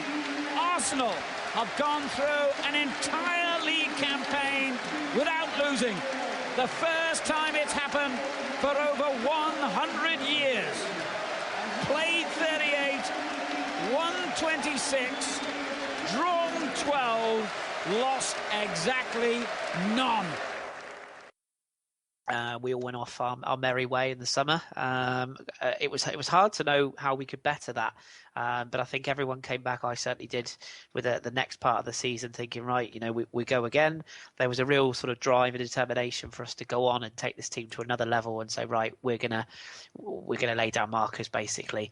And there was another record which we'll come to shortly that was in the sights. So the first game there was many games. I should touch on the 4-1 at Everton at the start of the next season. A certain Cesc Fabregas made his debut, I seem to remember. But this game in particular, exactly. This game in particular is a game that I'd like to refresh your memories with. Fabregas. Oh, what a run. Brilliant. Henry. Right-singer challenge in. Pires! They're claiming offside, but the goal will stand, and the substitute within 5 minutes of his arrival has brought Arsenal level 3-3. Great run from Fabregas. Great finish again from Pires. Never gave it up, kept going. Oh, they've scored again! Reyes! Amazing game. So that was the game versus Middlesbrough at Highbury in the new season. And Danny, I'm going to come to you because I think I'm right in saying, again, this was another game that you were there. And amazingly enough, you do remember something about this game, don't you? It was a 5-3 victory. We were actually 3-1 down early in the second half. Frank Quadru driving in a sort of long-range speculative shot that beat Jens at his near post. And everyone was looking around going, well, that wasn't supposed to happen. And then the audio clip we played, well, yeah, that happened. Talk us through what you remember that day. It's absolutely amazing because Middlesbrough at the time, just looking here on this website, it says they were 19th in the league. We were first in the league, and it was a 5-5 kick-off on a Sunday afternoon. I remember it well. My hair was flowing in the breeze. I don't know, I had no hair.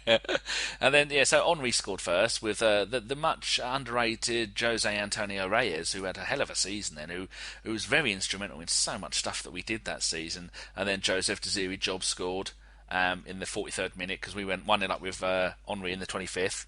And then 7 minutes later, Jimmy Floyd Hasselbank scores, and you think, wow, this is surely just a tiny bit of a hiccup. 3 minutes later, Frank Quadru scores. You think, fucking hell, what the hell's going on here? And I remember thinking at the time, because I think I met that one with Matt, Ray Parler's playing for them, and I remember seeing him playing because I think I'm sure there was a couple of tackles that he let people get away with, because he was attacking down the right hand side, which is where I was, and I'm very, very sure that he went in really lightly. They were very un-Ray Parler kind of tackles. Anyway, so then so they went out of 3-1 up in the 53rd minute, and then Bergkamp scored in the 54th, and you're thinking, there we go, we're back on now. And then it was a little while, and I remember thinking it's getting dark and it's getting a little bit late, and we've only got half hour to go, and then the time's ticking by, and then bang bang, 64th, 65th minute, it's 3-3. I mean, it's 4-3. I'm thinking, oh, here we go. Yeah, this is more like it. Reyes getting one of those goals, and then it's getting right near the end, and in the 90th minute, Henry gets his second goal of the season, and we end up winning it 5-3. And it was just one of those games. It's just almost like the old days where Arsenal would go in and they'd be losing for a while, and then they'd come back and win it by the odd goal. So when we got to 4-3, I thought, that's it, we're going to shut up shop, and we'd be lucky to get a 4-3, and we'd sit back on that. But then we just kept pushing forward and kept attacking, and the players from the last season that we were on about with Henry and Perez are the two ones that set up the last goal. Yeah, I do kind of remember the night, but the thing that stood out for me is Ray Parler not going in as Ray Parler used to tackle, which I thought was quite strange. Yeah, absolutely. It was just one of those games where it epitomised the Arsenal sort of. What's the word I'm looking for here? Just epitomised Arsenal, really. I mean, it was just one of those games where you just thought, how can we come out of this and win? There was a brilliant piece of commentary from the previous season. I think it was in a clip we used earlier where I think it was Peter Drury said, "Do Arsenal do they do ordinary?" And that could have been used for this particular game as well. It was just a mental game. But we did have Pascal Sagan playing for us, so that's probably why we had such a bad start. Bless his socks. Very true. God bless Pascal. I'm going to just go to Holic on this game as well. I believe you got a couple of sort of memories from this particular game. Oh yeah, I can remember being sat. I don't know if anybody ever sat in the old East Stand at the back, on the extreme left-hand side next to the clock end. Your view of the game, to call it letterbox, was to kind of underestimate what you had paid to watch. But I was there for that game. But the beauty of being there was in the second half, I was at the end where we made the most amazing comeback. And it had become a huge game by that time. So to see us come back from 3-1 to 5-3 was just, even with a letterbox view, even only seeing the ball for about 20 minutes out of the 90 was fantastic. It's worth it for a comeback of such Exactly levels, that. isn't it? I can't think of many games that we've turned around in that style. I do remember one at Bolton in the rain. I seem to remember we were 2-0 down and came from behind to win 3-2 in that lovely kit, which was a delightful kit. Probably wasn't an Arsenal kit, but it was nice. And Canu's day at Stamford Bridge. Oh Christ, yeah! How could I even remember? How could I forget that? Absolutely, yeah. That was a wonderful game, and of course the Spurs comebacks. Yeah. Shouldn't oversight those. So actually, there is loads. So I'm talking rubbish. The next game I just want to cover, I won't go to anyone, but I think it's an important little notch in the memory stick. So we'll just play this piece of audio. Gilberto waiting to come in on this. Oh, and Gilberto did! And Arsenal are 2-0 up! And surely now the record is on. Arsene Wenger's team set another breathtaking benchmark. And surely it will be a long-lasting landmark. The success of this team secure in football history. 43 games in the Premiership, the top division of possibly the most difficult league in the world, unbeaten. So that was a clip, despite the commentary. It was actually Cesc Fabregas's first goal for the club at the time. Obviously, he is now dead to us. But at the time, it's his first goal. He notched from about a yard out from a Gilberto header. And that game was the game where we eclipsed the Nottingham Forest record. And we had successfully gone 43 games unbeaten. And the piece of audio that you'll also have heard after the Fabregas goal from John Motson there, Motti at his very best, just waxing lyrical about how wonderful this team were. And it really was just a wonderful piece of commentary to just sum up how special this team were. So I wanted to make sure that was covered. The final game I want to cover in this sort of section of when we cover games, sadly, it is the last game. And I don't really think I need to introduce this piece of audio. We'll just swallow it and go for it. Got to it when Campbell just stood off him for a fraction of a second. This sort of level, a fraction of a second can be fatal. Oh, that's a penalty. That's a penalty. Wayne Rooney gets the penalty for Manchester United, and Mike Riley, who has given United 7 penalties in the last 7 matches he's refereed on this ground, makes it 8 out of 8. That's a penalty. He sticks the left leg out. Looks to me like he's caught him. That was my first reaction. Like every defender, Sol Campbell's going to argue his case that it wasn't. But goodness me, you could have just predicted it, couldn't you? That a penalty and the number 10 just might have a huge bearing what's going to unfold today. Okay, so that was a clip of the 49th game, and sadly to be the last game of this amazing run. Holic, I'll come to you. It was sickening, or it probably couldn't have been worse unless it was at Spurs to end a record. I think I would have felt better if it had ended at sort of Portsmouth after a lucky goal from Steve Stone's arse or something like that. I think I'd have felt more comfortable, but the way it ended, that dive, and despite Andy Gray's piece of commentary there where he says that he feels it was a foul, to this day I still think it was a blatant dive. It was a bitter pill to swallow after such an amazing run, to lose it like that, wasn't it? You've nailed it in one. That was completely and utterly, everybody who saw it knows it was a dive on the day, but those of us who are, let's say, not impartial will always make a great deal of that. And I thought on the day we played probably well enough to get at least the point we needed to take it to 50. Unfortunately, the guys that day shared a bit of a something with the current side, that even when they're playing well, they don't necessarily always find the target. But I don't know what else to say about it. The feeling that all of us had when everybody knew that Rooney hadn't been touched at all, it was at the end of a wonderful period, the end of a moment.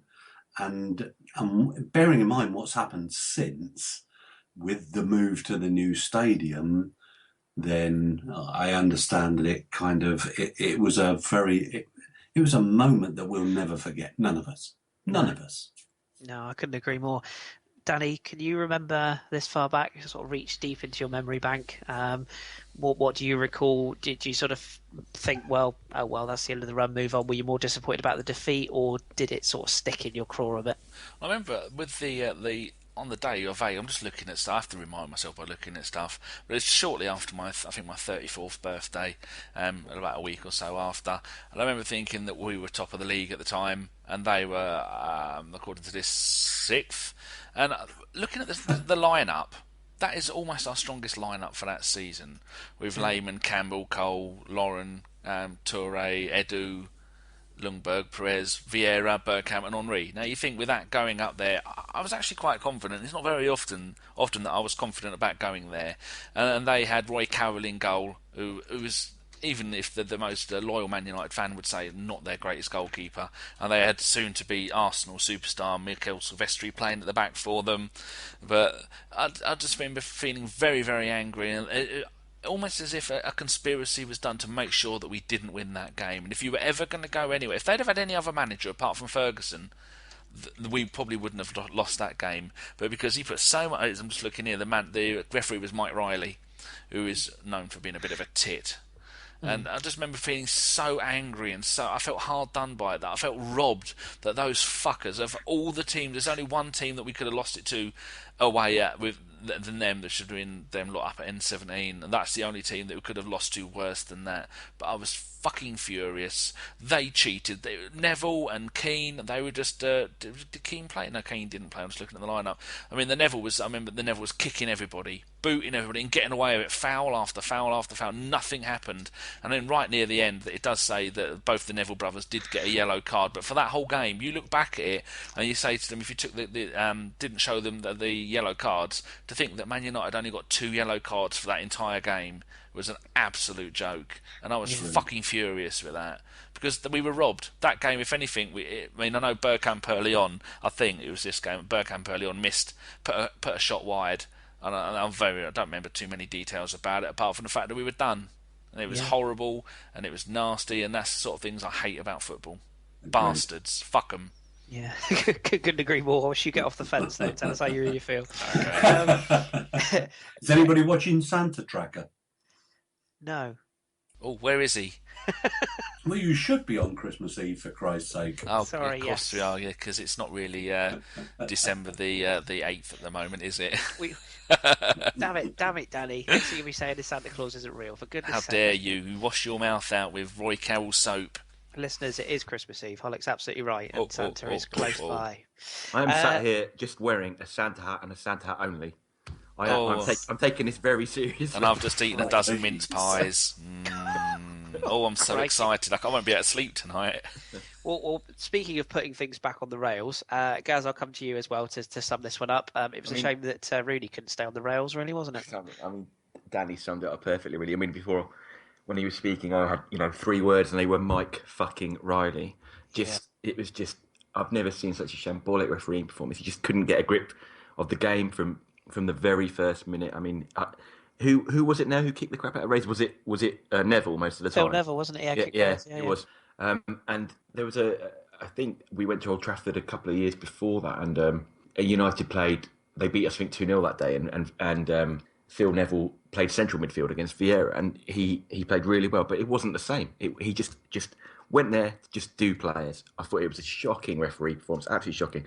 And I was just really pissed off. I was actually in a pub with 2 United fans watching it, which was fun. And they were, ripping into me, there goes your unbeaten run, there goes your unbeaten run. But I wasn't particularly bothered about the run going. It was just the way that game happened. It just, everything that could have gone against us went against us. And, you can understand why the players were so, angry about it afterwards in the famous, pizza throwing incident. You can see why they were so aggrieved, because I just, as a fan, I felt so upset about it, just the way it went down, that, to be a player must have just felt absolutely just hideous. Yeah, it really was absolutely sickening. You're absolutely right. So we kind of come to the end of the journey as regards to looking back on, in my opinion, some of the sort of key matches. Just to repeat, obviously, Andrew's book is the place to go if you want a real decisive breakdown of every single game. That's definitely the place to go. This is sort of more of a key games, I guess, almost from my point of view. But coming to the end of that segment, we also have to come to the end of tonight for Mr. Holic, because he has appointments with Santa Claus that he needs to get to make sure that he's sorted. So, Mr. Holic, I just want to thank you again ever so much. I appreciate you come on at very short notice. So thank you ever so much for joining us. Is there anybody you'd like to shout out, or any plugs you'd like to give? Obviously, let everyone know where they can read your good work. Oh, for goodness sake, everybody knows by now. Well, I say everybody. The 7 people who read at www.goonerholic.com know. Or is it 8 or 9? By the time Christmas Eve comes around, it'll be 8 or 9. Make sure you listen to Christmas on Santa Tracker on Christmas Eve. And thanks very much for inviting me again. It's been a blast. Absolute pleasure. Thank you very much. I'm sure the other 2 guys that are with me will thank you also. Yeah, nice one, Holic. Cheers, Mr. Holic. It's been a pleasure as always. You take care, both. Yeah. Have a good evening, sir. Merry Thank Christmas. you again. Take care. Ho, ho, ho. Cheers, now. Bye-bye. Okay, so then there were 3. We've gone from 5 to 3. So hey ho, we've just come to the end of the unbeaten run. Oh yes. So now we while it's down to just the three of us and we have no time restraints now, I want to just cover a couple of things that, Dally, your stats are always useful for. So we'll have a look at some things here. Yes. So let's have a chat about some of the. Obviously, we chatted about the games. It wouldn't have been what it was without mentioning some of the players. So what I'd like to do now is between the two of you, I'm going to give you a selection of players that I'd just like to. Danny, obviously, I'll rely on you for the stats. And then if you just like to share your sort of thoughts on these players I give you and their sort of their contributions to the unbeaten run. So, Danny, I will start with you. Could you give us some stats and just a little bit of a chat through about the wonderful man who this podcast is named after, Dennis Bergkamp, as well as Freddie Ljungberg and Sylvain Wiltord during this unbeaten run? Yes, Mr. Bergkamp. He played 29 games. He scored 10 goals. Oh no, he played 39 games. See, he's got a substitute here. It was 10. So started 29. Came on as a sub for 10, so that's 39, 7 goals, and then we worked it out earlier that he got 15 assists.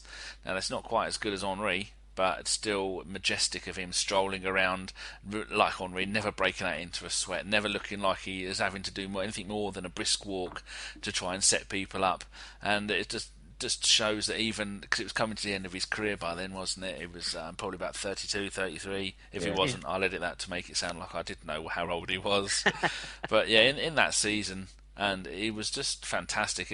As a player, it must have been so reassuring to know that you got someone like Bergkamp who'd been there and done it at World Cups, at European Championships, who'd played in Holland and Italy and been at Arsenal for so long, and it was at one point by far our best player. And it must have been, you think it must be hard for him at times to see, but he probably took it on the chin, that he was no longer our best player with Henry, who was by far and away our best player. But Bergkamp still played every game as if he were still pulling all the strings, which I suppose he was. But he was a little bit like, I look at it a little bit like when Alan Smith was at Arsenal and he was scoring all the goals, and as soon as we signed Ian Wright, Alan Smith's goals dried up because all he did was supply goals for Ian Wright. So I think Bergkamp's role was a little bit like that. He was quite happy to pass on the limelight to somebody else, and he did it with such class and wonderment. It was just wonderment. I don't even know if that's a real word.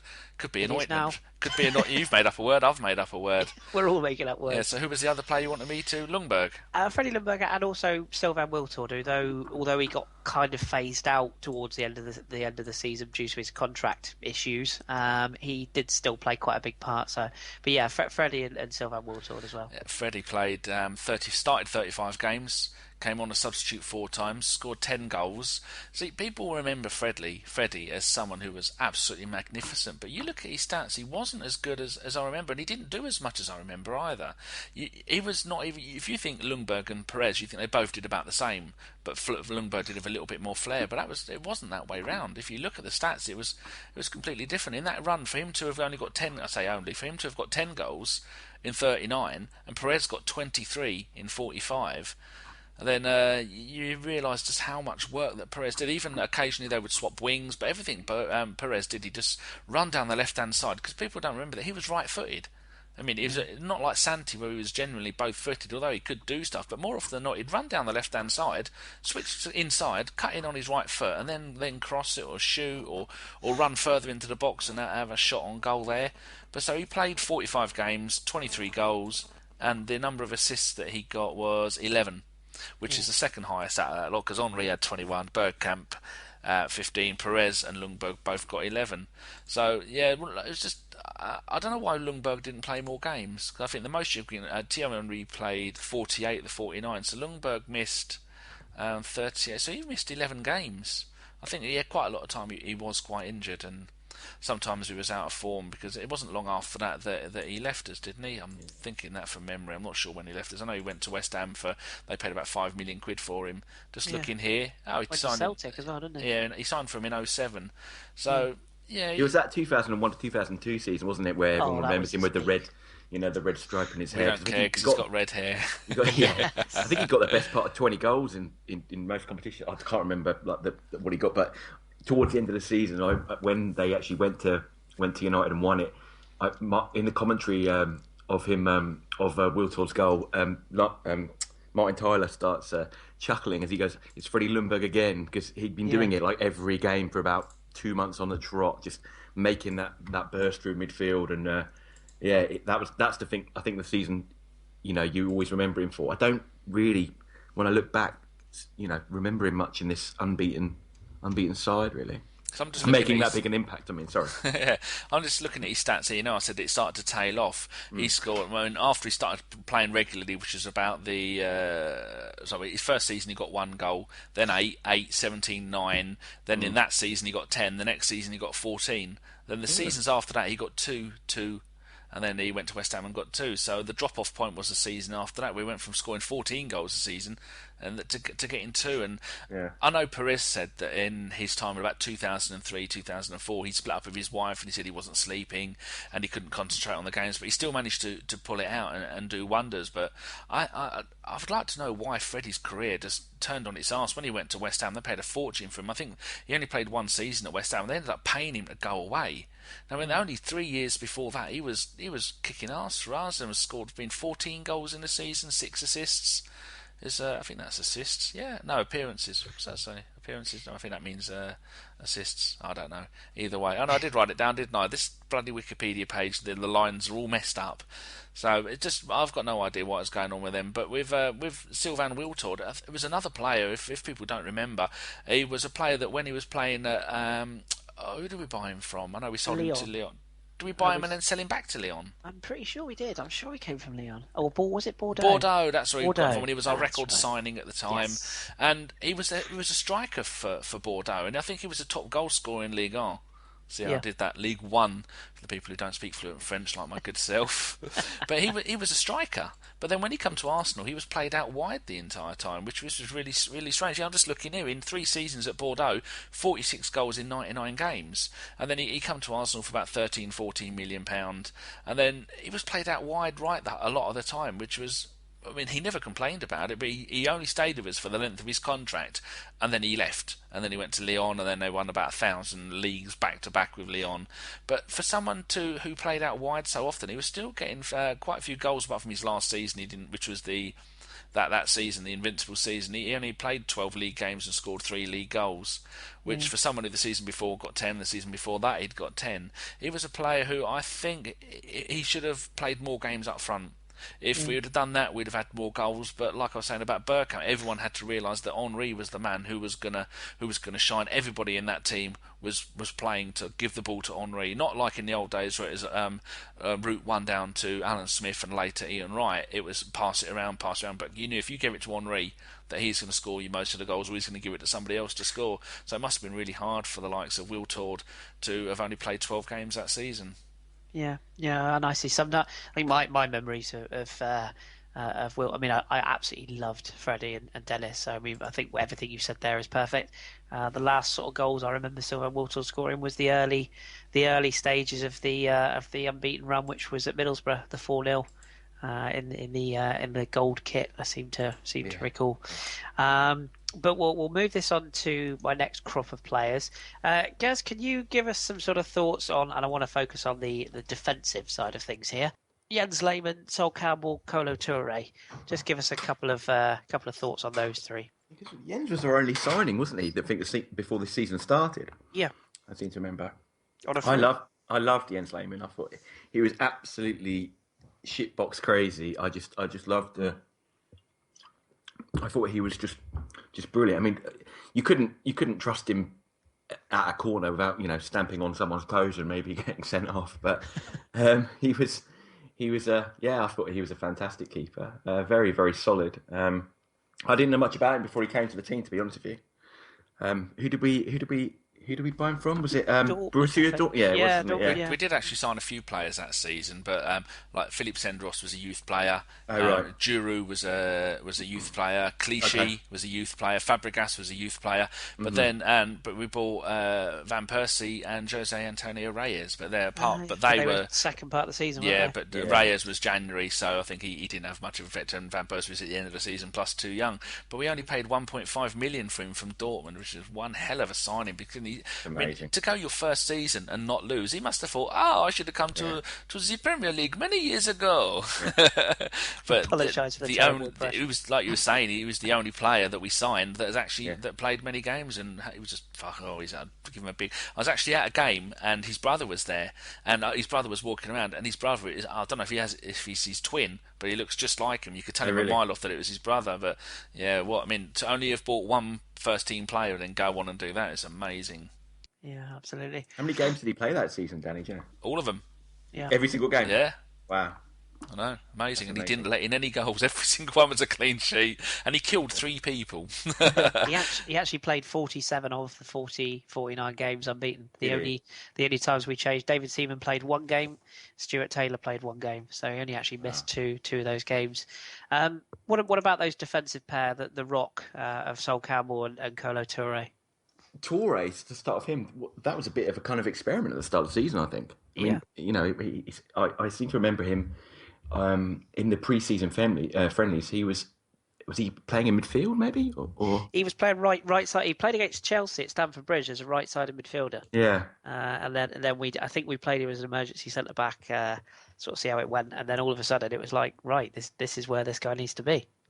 Yeah. I mean, I at first I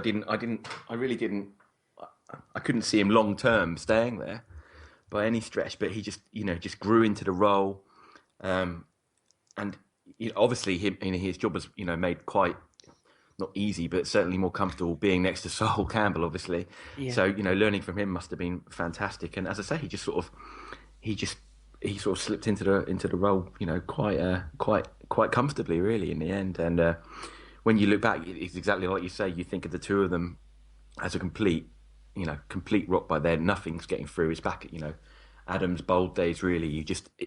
Nowadays, if we go up a couple of goals, you always think, I don't know. I know we're fans of the two centre backs we have at the moment, but there's still that inkling in your mind, isn't there? You think, something could happen. But with those two, you just thought, well, that's it. 2-0 up, 3-0 up. Nothing's passing. So. Yeah, so there was that story, wasn't there, about when Touré was on trial with Arsenal, and then he tackled Wenger. Wenger went, "We'll sign him." Smashed him up in the air, didn't he? Yeah. I think he was a bit nuts. There's a theme going here. Mm.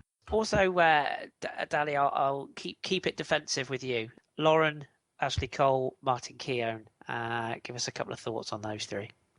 Well, we said the little story about Keown, and he played 9 games, including substitute games, and I'm just looking here. Yeah, he started only 3 games that season. And the last game of the season, it was the 87th minute, and he needed to come on to get his 10th game of the season. Otherwise, you didn't get a winner's medal. The club did get medals which they could hand out to other people, but you didn't officially count as a medal winner. Maybe they put your name on it. I don't know. Maybe they put a little picture of you on it.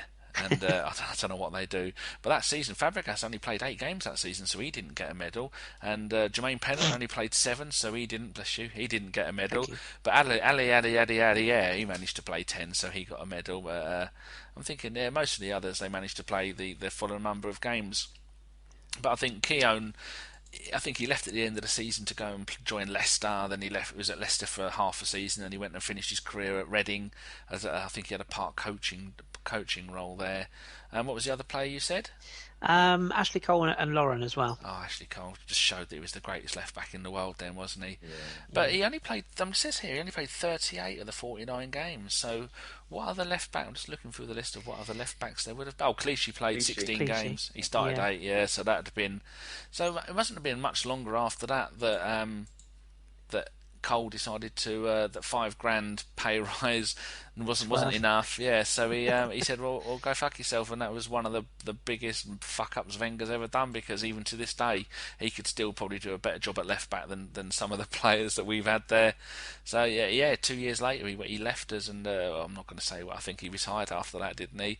Yeah, but what a player! You could rely on him to track back. He was almost like a combination between a fullback and a wing back, where you knew that his 1-2s with Perez and his just ability to do everything was absolutely fantastic. Didn't score a single goal that season, according to this. No, you're right. Played 32 games, and it was just fantastic. But you knew if he played, no one was really going to. You're not going to concede many crosses from the left-hand side when he played for them because he was just that bloody good. Yeah, and that was only his third full season with us because he'd only played the season before, and then before that he'd only played 17 as a bit part player. Bizarre, isn't it? Obviously, we mentioned cheap plugs for the second time, but hopefully we'll have Lauren on the podcast soon, or Ralph, as he's affectionately known. I mean, he was just as a very, very poor right back myself. He was just everything I wanted to be. He was strong. He was up and down. He had a nasty streak.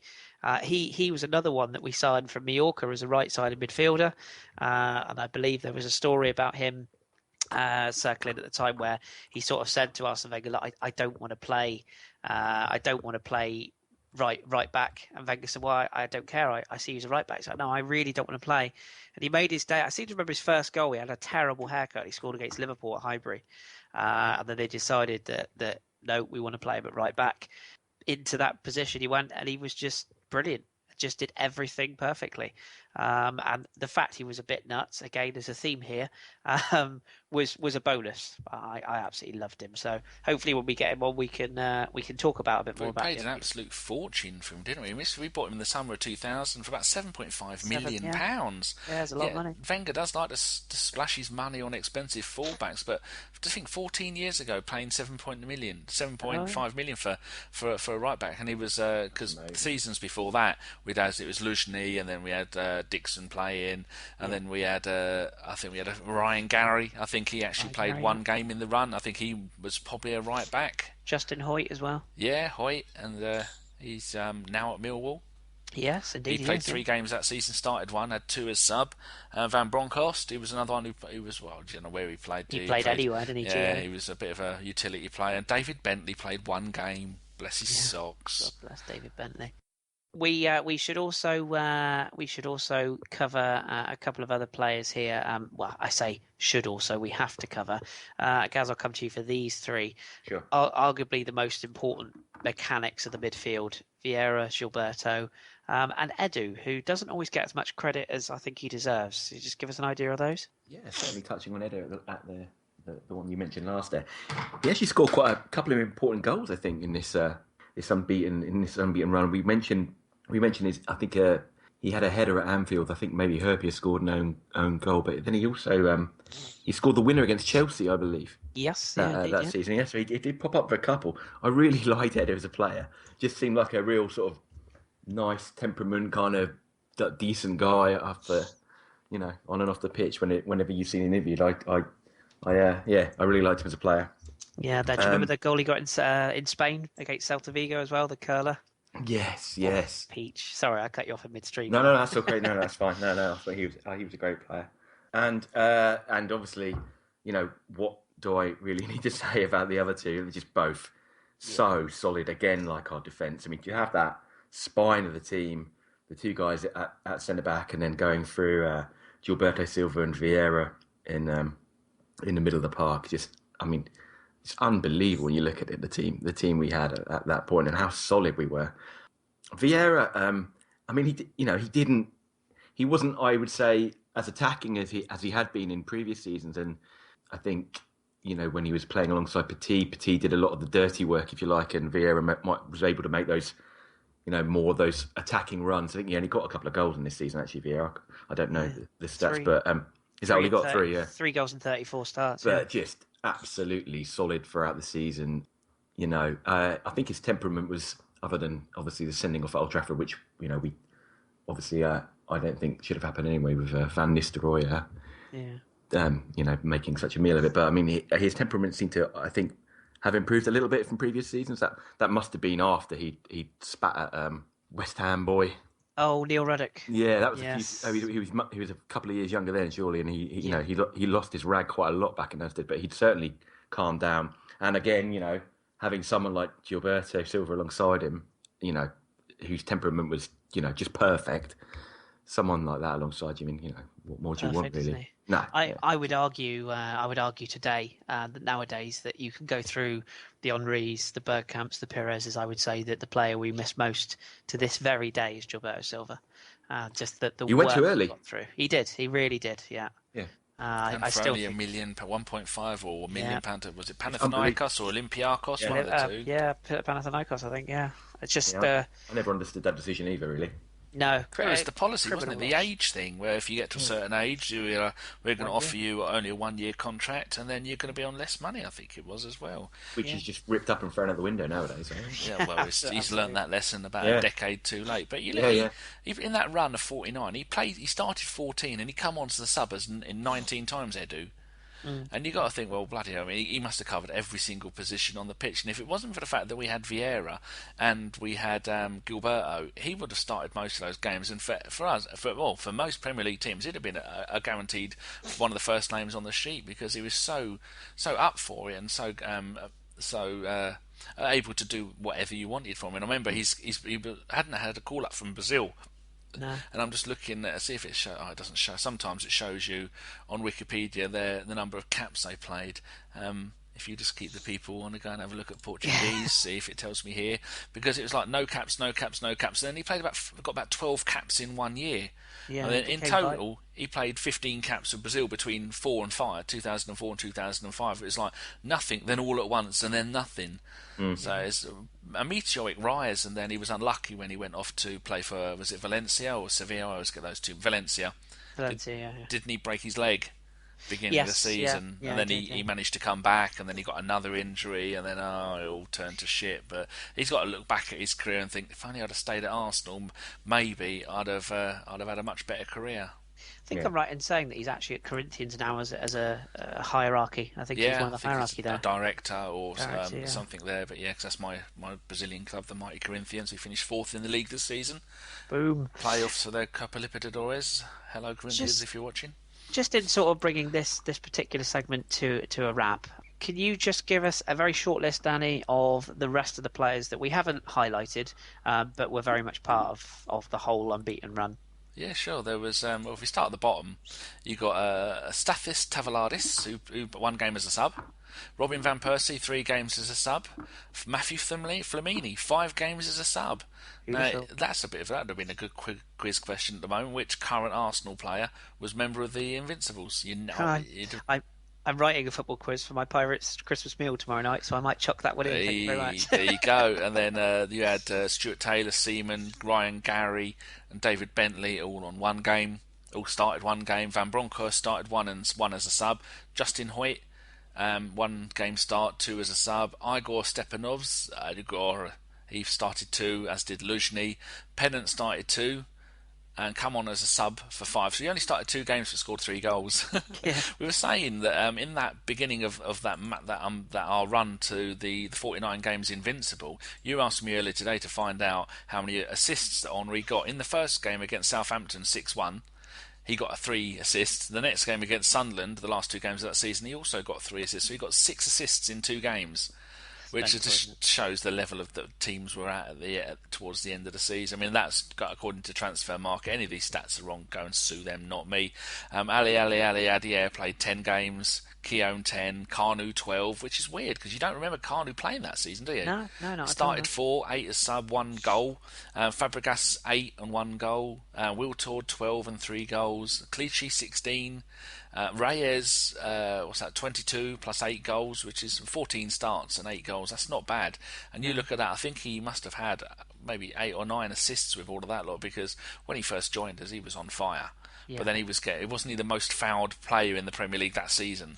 He was very fouled, and he was also from a Spanish gypsy family, and he struggled to settle anywhere but Spain. He couldn't read or write though, could he?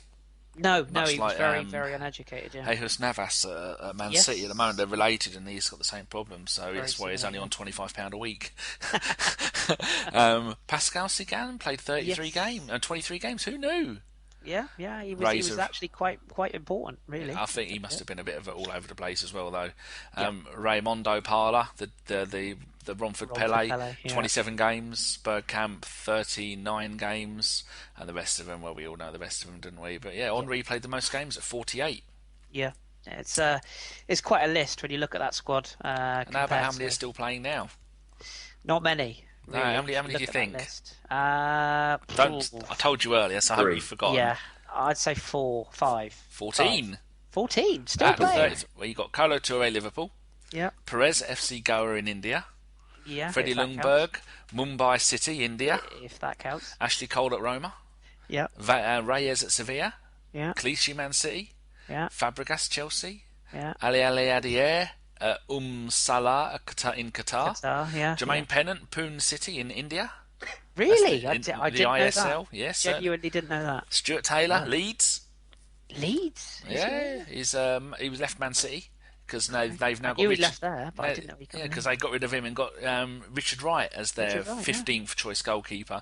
Flamini, I don't know who he's doing at the moment. Van Persie, and finally Stathis Tavaladis, who is at Romoturis in Greece. I'm sorry if I've butchered those names, but at least I had a go. At least I didn't say I'm not going to do it anymore. You did well. Justin Hoyt, Millwall. So there you go. Well, there you go. Well, we've learned something there, boys and girls, haven't we? I should also to humour me. We should also say, and in times of what we're going through at the moment, I'm sure this will be an awkward subject, but I for one, 100% stand by that we should give the manager an awful lot of credit for this run as well. This achievement, he called it. He came out before the back end of the season, before it started, and he said, my dream would be to match the run of, I believe, was Milan's run of a season unbeaten. And he said, I genuinely believe that we've got the tools here, we've got the players here that can do it. And I think I vaguely remember, Gaz, you might remember this, Tally, you might as well. I vaguely remember there being a joke about something or other about a T-shirt being made or something. Where they said this guy's nuts, like this will never happen, this is absolute pie in the sky. With his quote on it. Yes. Yeah. Yes, exactly that. I'd have to look up the story. Perhaps you want to look that up, Danny. But yeah, I vaguely remember Arsene Wenger having a T-shirt. There was T-shirts being made where he gave the quote about saying, "I believe that I can take a team through an unbeaten season to win a league," and people mocked him. Basically said, "That's a load of rubbish." And he had T-shirts made. He didn't, but a fan group or a journalist like or somebody was pictured wearing a T-shirt. And no idea about that. And just to turn around and then say, right, well, rub this in your face. I mean, we were. I think it's fair to say he deserves a hell of a lot of credit. Whatever you think of him in the current light of day or previously, we cannot take away that this is an achievement. This season, Chelsea have fallen short of going unbeaten, which I think they would, which is hilarious. I found the quote. Go on. It was before the 2002-2003 seasons. He says, "Nobody will finish above us in the league. It wouldn't surprise me if we were to go unbeaten for the whole season." Wow. There you go. There you go. That's off by heart. I didn't just look that up. Arsene knows. But yeah, I mean, he did know, or he had a feeling, and to be fair, it's easy to say now, but if we look back 10 years ago, we can probably sort of adjust the armchairs and put the feet in front of the fire and go, yeah, I can see why he thought it, because this team had everything. Like, it's very easy to look back on it now, but it's true. If you look at that squad, even if you lay down the treble winning squad of United, I would venture to suggest that our sides or our squad was every bit as good as theirs, and our starting lineup was easily better in my opinion. Obviously, I'm slightly biased, but yeah, I think a nod to the manager definitely, and of course the coaching staff and everyone that made that possible. I feel like I'm accepting an award here, but it was an incredible achievement. Did you ever think it? Do you ever think it would happen? When he said that originally, did you ever think? No. No. I couldn't see, much like with Chelsea this year or other teams. I just think that the longer that time goes, the harder it will get. I genuinely can't see anyone ever doing it again, because I think nowadays it's just so hard, because you only have to get a dodgy. You can't just sort of say, well, we were the best side, so it was predictable. You've got to take into consideration there's weather, there's kickoff times, there's European fixtures clashing, there's bad refereeing decisions, there's player illnesses, player injuries. So many things that you could look at that squad and go, well, yeah, I can see how they got unbeaten. But when you factor into all the things that we had to have go our way, you look at the penalty at Old Trafford, you look at the Perez quote-unquote fall, dive, whatever you want to call it. There were so many games that could so easily have gone the wrong way. And there's just the epitome in the heart of this side to drive on and keep doing it. And I genuinely think that when we got to about, I don't know, let's just sort of say the new year, January, February time, I genuinely think the players really started to believe that. Now they really started to think, you know what? Not only are we going to win this league, we aren't going to lose a game. And Holic touched on it earlier on when he said about the class of I think he said, was it 91, but he said that only lost the one game. You know, that was an achievement, but this, a 49 game unbeaten run, I mean, it's just incredible, really, when you think about it. I want to just just to add something to that. I think there's a slight, the gap in class was different back then. I mean, when you look through some of these results, you know, thrashing Borough away, Leeds at home, you don't tend to get that an awful lot these days. I think there's that back then, I think there was probably, you know, 2 or 3 teams in it who are more likely to win it. Now, I think that gap's been closed. There's not as much of a stark difference between, you know, top 3, 4, 5 compared to, I mean, if you look at the points difference now in the Premier League at the moment, you know, you've only got to win a couple of games and you've gone from 15th to, you know, 15th to 5th. Yeah. And so I think, you know, I think it was possibly the gap in, obviously teams are spending more these days as well. You know, teams like, you know, Southampton or the, you know, teams are in the top 10, they're spending more than they used to be able to. So I think that gap's closed slightly in the last, you know. Yeah, I agree. And also let's not forget, this is an achievement that's been done in England. It's very, very rare for it to be done anywhere in the world, in any world league. I mean, take out the sort of, I don't know, Lithuanian Premier League or whatever, where there's probably only one team in it. But of the top European leagues, there are very few teams. I think, was it Juventus did it recently? You're right. Yeah, it was. In Serie A. But it's a very rare and unique trait. But in what is deemed, quote unquote, the strongest league in the world, I think it's an even more huge achievement. And one I hope that I never see broken as long as I'm on this earth. So fingers crossed. We'll start to wrap this up at this point then, guys. Obviously, we've hopefully we've kept people smiling as they go into their festivities. But I want to sort of close with just a couple of little tidbits and almost a light-hearted view at things. I want to go to you both and ask you for a couple of memories. Specifically, if you can highlight maybe your favourite goal, or if it's too difficult, your favourite goals. If there's any specific moments that you really recall, or if there's any sort of moments in, like I mentioned earlier on, the commentary from certain games, there's certain things like, obviously there's the quote from Anfield '89. Were there any moments in this run that you particularly recall? And just sort of some closing thoughts from you about this season and about the achievement that we've had. I'll go to you first, Danny, sorry. Good. But let us know who you want to say it first. Well, I've got 3 favourite goals. Third place, it is Gilberto's goal against Middlesbrough, because when I was talking about earlier that Perez is right-footed but playing on the left, he runs all the way down the left-hand side of the pitch. I was looking at this on YouTube to remind myself, and then he cuts in with his right foot and he does the most perfect cross to the middle of the box, just near the edge of the box, and then Gilberto comes stomping in like a giraffe at full speed and whack right foot, top corner or middle corner, somewhere in the goal, scores a goal. He'd done a goal, and it was absolutely brilliant. The next goal was one that I should have been at, which is one of the 5 home games I missed of that run. Was because on that day we played Liverpool, and I think we beat them 4-2, and there was an accident on the M11 from. So me and Rich the bikie, decided what we'll do. We'll take a shortcut. We ended up driving through all the way to Essex and ended up near Bedford.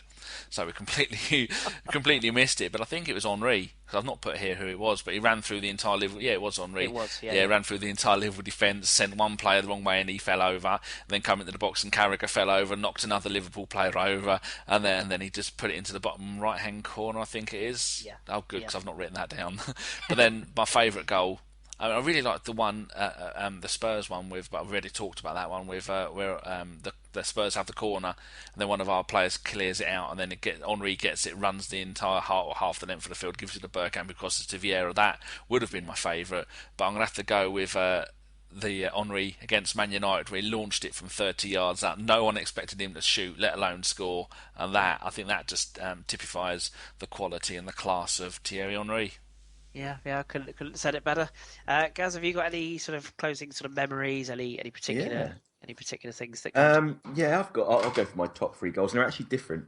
I would have said that Henry goal, but I've just got a couple of different goals, just for sort of what I can remember or what I can't remember at the time. Kind of there was a goal, and it was against Newcastle at home, and it was the game after the United away fight at Old Trafford, and it was Gilberto scored a header, and I just remember being so fired up because of what had happened at the weekend, and I remember the atmosphere in Highbury was amazing as well. Everyone was really fired up. Players obviously were, again, as he talks about, that sense of injustice, and the team were galvanised. It was Gilberto header, I think, that made it 2-1. Yeah. And I broke my the handle on my kitchen cupboard. I was jumping up and down, and I was with a mate in my kitchen, and we were just jumping down. And I broke, and that handle stayed broken for about a year afterwards.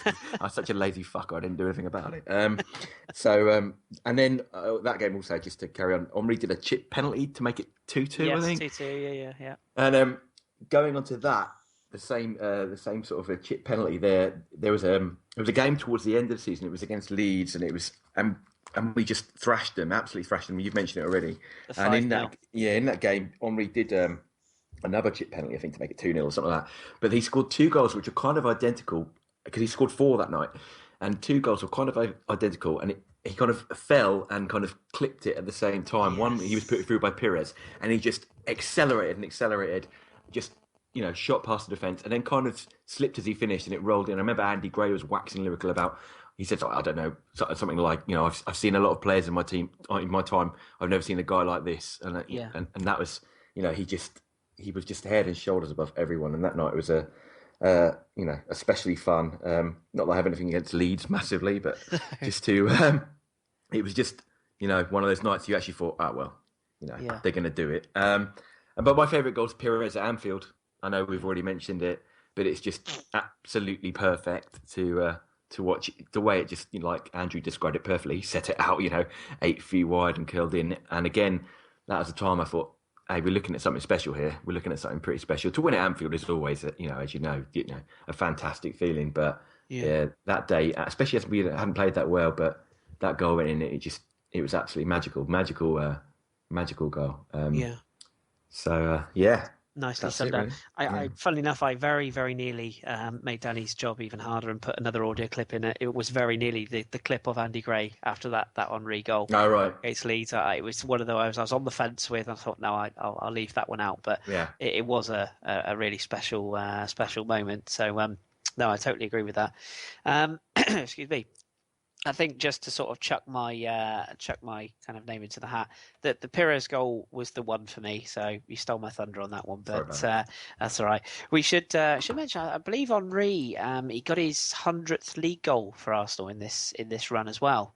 The game escapes me. I think it might have been Southampton at home. But he definitely got his 100th league goal for Arsenal during this run. And that's sort of one that stands out to me. Pieces of commentary, a lot of them I've selected for audio clips, so most of them will be in and amongst this podcast somewhere or other. But just some of the almost the sort of the sheer amazement from commentators, and just almost the awe that they describe some of the goals in. You could just tell that they were witnessing something very special and they knew it. I think nowadays you watch a lot of commentary and you don't really... The Aguero kind of goal is the only one I can really vividly remember being as a piece of commentary that I'll go, yeah, I remember that. But during the Invincibles run, the unbeaten run, there was loads. I could definitely remember at least 7 or 8 different pieces of commentary from different commentators, and just thinking... Sure. I can remember that. But yeah, for me, the Pires goal, Danny, I do remember the Gilberto goal. Funny enough, the Leicester goal. I just remember it being, it's just the cleanest of strikes. It was a thing of beauty. It really was. 99 of those, he would have killed someone. It would have. Wasn't that at the Walker Stadium? Wasn't that when Paul Dickoff put them ahead in that game? I think, from memory. In the unbeaten run, this is something I was asking you lot on the pod the other day. I said in the 49 games, or it might have been just the Invincible season, only 2 ex-Arsenal players scored against us. It was Dickoff and got one, and Anelka got one. So I don't think Dickoff scored. What season you on about? The season before, or the actual 03-04? Do you know what? No, it wasn't Dickoff. It was Craig Hignett. It's just come back to me. Craig Hignett, yes. Right at the end, was it? Yes, that's Yeah. right. Yeah, we went 1-0. Gilberto scored in the 60th minute. What season was that? It was 03-04, 6th of Yeah. December, 03. Oh, there you go then. I'm pretty sure it was their first goal at the Walker's Bowl or whatever it is they call it. But yeah, I King will Power just... Stadium, and the first goal scorer was... We scored, and then Craig Higgins scored in the 90th minute. That's a memory for you, isn't it? It's weird how you remember these things. But I would highlight as well a couple of other goals that come to mind. The Reyes goal in that Middlesbrough game. Just a unbelievably good strike. And also the Pires curler that we heard the audio from again earlier on against Bolton, as well as the Henry goal against Man City in the rain. Again, that game, Man City, it just felt like a moment that we needed. It was an 83rd minute winner, and it just felt like we need this goal. And when he hit the ball, you just knew it's it's a cliche, but as soon as he hit it, that was only destined for one place, and that was behind David James, I think, was in goal for City that day. So that's the ones that I kind of pick out. But we'll sort of wrap up there, really, gents. Obviously, there's so many things that we could cover, and we could probably talk about this team for years. And I'm sure the listeners will sit there going, "Oh, why didn't you mention that? Why didn't you mention this?" And it's an incredibly tough thing to do when you're already 2 hours in to cover everything. So anything that we've missed, maybe people would like to tweet the podcast account when they've heard this, and obviously once they've unwrapped all their presents, we don't want to take away from Christmas, but no, we don't. When they've got 5 minutes free, maybe they like to tweet us with their favourite memories, and we'll share some in future pods. But and do I get a medal for being at game number 1 and game number 49? Oh, absolutely! You get a chocolate medal because I know you'd like to eat it. So hallelujah! Do you get a chocolate medal? We actually got the trophy, wasn't it? Like gold. Yeah, we got a gold trophy, didn't we? Yeah, because the banners are always when we go to places like Chelsea or Man United, we always hold up the banners or the sort of the chant is always "Is yours gold." It's a fitting gesture, I think, from a usually pretty classless organisation in the Premier League. In case people are going to tweet in and go, why did you miss 5 games? I'll tell you why. Arsenal 3, Wolves 0, Boxing Day. Didn't go Boxing Day with the family. Arsenal 4, Middlesbrough 1. I felt probably too cold. It was the 10th of January and it looked fucking freezing. The Arsenal 2, Man City 1. It was my mum's 60th birthday on that day. Happy birthday, Mum. The Liverpool 4-2. There's a crash on the M11 and we took a shortcut. Then we beat Leeds 5-0. The only reason I can think for that is maybe because it was that just after we lost Friday night. Was it just after we lost to Liverpool? I mean, Man United in the FA Cup and Chelsea in the Champions League. Was it around that time? Because I probably had the right hump. Because I used to not go. Yeah. It's like I was at the Sheffield United one that was the game that never was. And I didn't go to the replay because I had the ump. So there's quite a lot of games I missed because I had the ump. Fuck them. Yeah, just after the Champions League knockout, we played Liverpool in that game. Then Newcastle, then Leeds. Yeah, that's right. I had the ump, and I said, "Fuck them. If they're not going to bother, nor am I." That's why I've not been since 2008. If they're not going to bother, nor am I. And I want a one a one-word answer from both of you. That in this is my final question. Obviously, 49 undefeated. It's just the most incredible achievement from a modern-day sports team, let alone football team. My question to you, Gaz, I'll ask you first, followed by Danny, obviously. Can it ever be done again? I don't think so. That's 3 words, but so you're gonna say no? No. Okay, Danny. What's the parameters of this? By us, by a team, what league, what clubs? A modern day English Premier League team. No. Do you think? Thank you. That's what I wanted. Perfect. Sorry, we can't. No, that's fine. I'm in total agreement. Do you think we can, Chris? No. I know I can't see it happening. I think if ever a team had an opportunity to do it, it was Chelsea this year. Thank you very much. You're a bit worried about that because I was a bit worried about it, to be honest with you. I thought they might. There's an inkling they might do, especially as you look at their their games they played already. You think they haven't got that many, quote unquote harder games left. I was starting to get a little bit worried about it. The bum was twitching. I'm not going to deny, but I did put out a tweet at some point, probably in August, I think it was, and somebody brought it to my attention that I'd put this tweet out, and it was just simply that anyone that compares this Chelsea side to the unbeatables or the Invincibles of Arsenal, is just a joke. It's not even in the same league, and I think even if Chelsea had have gone on, I think to compare these teams is just an insult. Well, you mean the Chelsea Invincibles? The Chelsea Invincibles. Anyway, I don't support Arsenal anymore. I've just told on Twitter everyone has to support Barnet because we're all arguing. So Barnet, 9 points clear at the top of the conference. Get in. I'm a Barnet fan. Come on, the Bees. Come on, the Bees. Just in closing, Gaz, thank you for coming on, mate. Really appreciate it. Thank you very much. I think you've done very well on debut. And have you got anybody that you'd particularly like to give a nod to, and obviously if you can just let people know where they can follow you on the Twitter sphere as well? I'm Gazman Jones on the Twitter. I don't actually post an awful lot of football stuff. I get a bit times like Saturday. I just kind of I tend to just shy away and not post anything. You can't tweet through the tears. Exactly. Yes, exactly. And as far as shouts are concerned, I was chatting to Kris about this earlier. I've got a mate who's a journalist, but he's got about 192 fucking followers anyway. But it's a DT Guardian. He's Danny Taylor of the Guardian. He's a really nice bloke. I met him on holiday a few years ago, and he's a good guy. But he doesn't need any more followers, so don't bother. Do you mean 192,000 or just 192? Did I say 192? No, 192,000. Oh, because I could do that in an afternoon. Yeah. With 25 quid, I could. A journalist who's nice, they do exist. So believe it or not, right. And I can vouch for Gaz that he might not post that much about football, but we exchange conversations on a regular basis on WhatsApp, and you're just as passionate as me. So. You have to put up with Chris's Carpenters, where he goes on for 10 minutes about something that you could get done in 30 seconds. Yeah, now and then. Good God, it's almost worth not having a phone for. Thanks, Dally. Well, okay. seeing as you're there, anybody that you would like to give a little nod and a wink to at this point? Yes, indeed. As it's this time of year, I'd like to say hello to baby Jesus, my favourite of all the Jesuses. I know that you are. When we were doing the thing Skype the other night on the podcast, the live one with the video, someone said I didn't know Jesus was a gooner, so that might be well aimed at yourself. Father Christmas, I'd like to give him a big high five and tell him I've been a good boy this year. And Rudolph, the red-nosed reindeer, the king of the reindeers, we all know that, and all the little elves.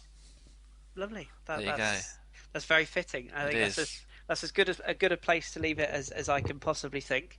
And we'll go out to. We usually play a little bit of music to end our podcast, but I think as tempting as it was to go with Jingle Bells or Feliz Navidad, there's one for the hipsters. God, he's off on one again. I thought we should go with this piece of audio instead, which.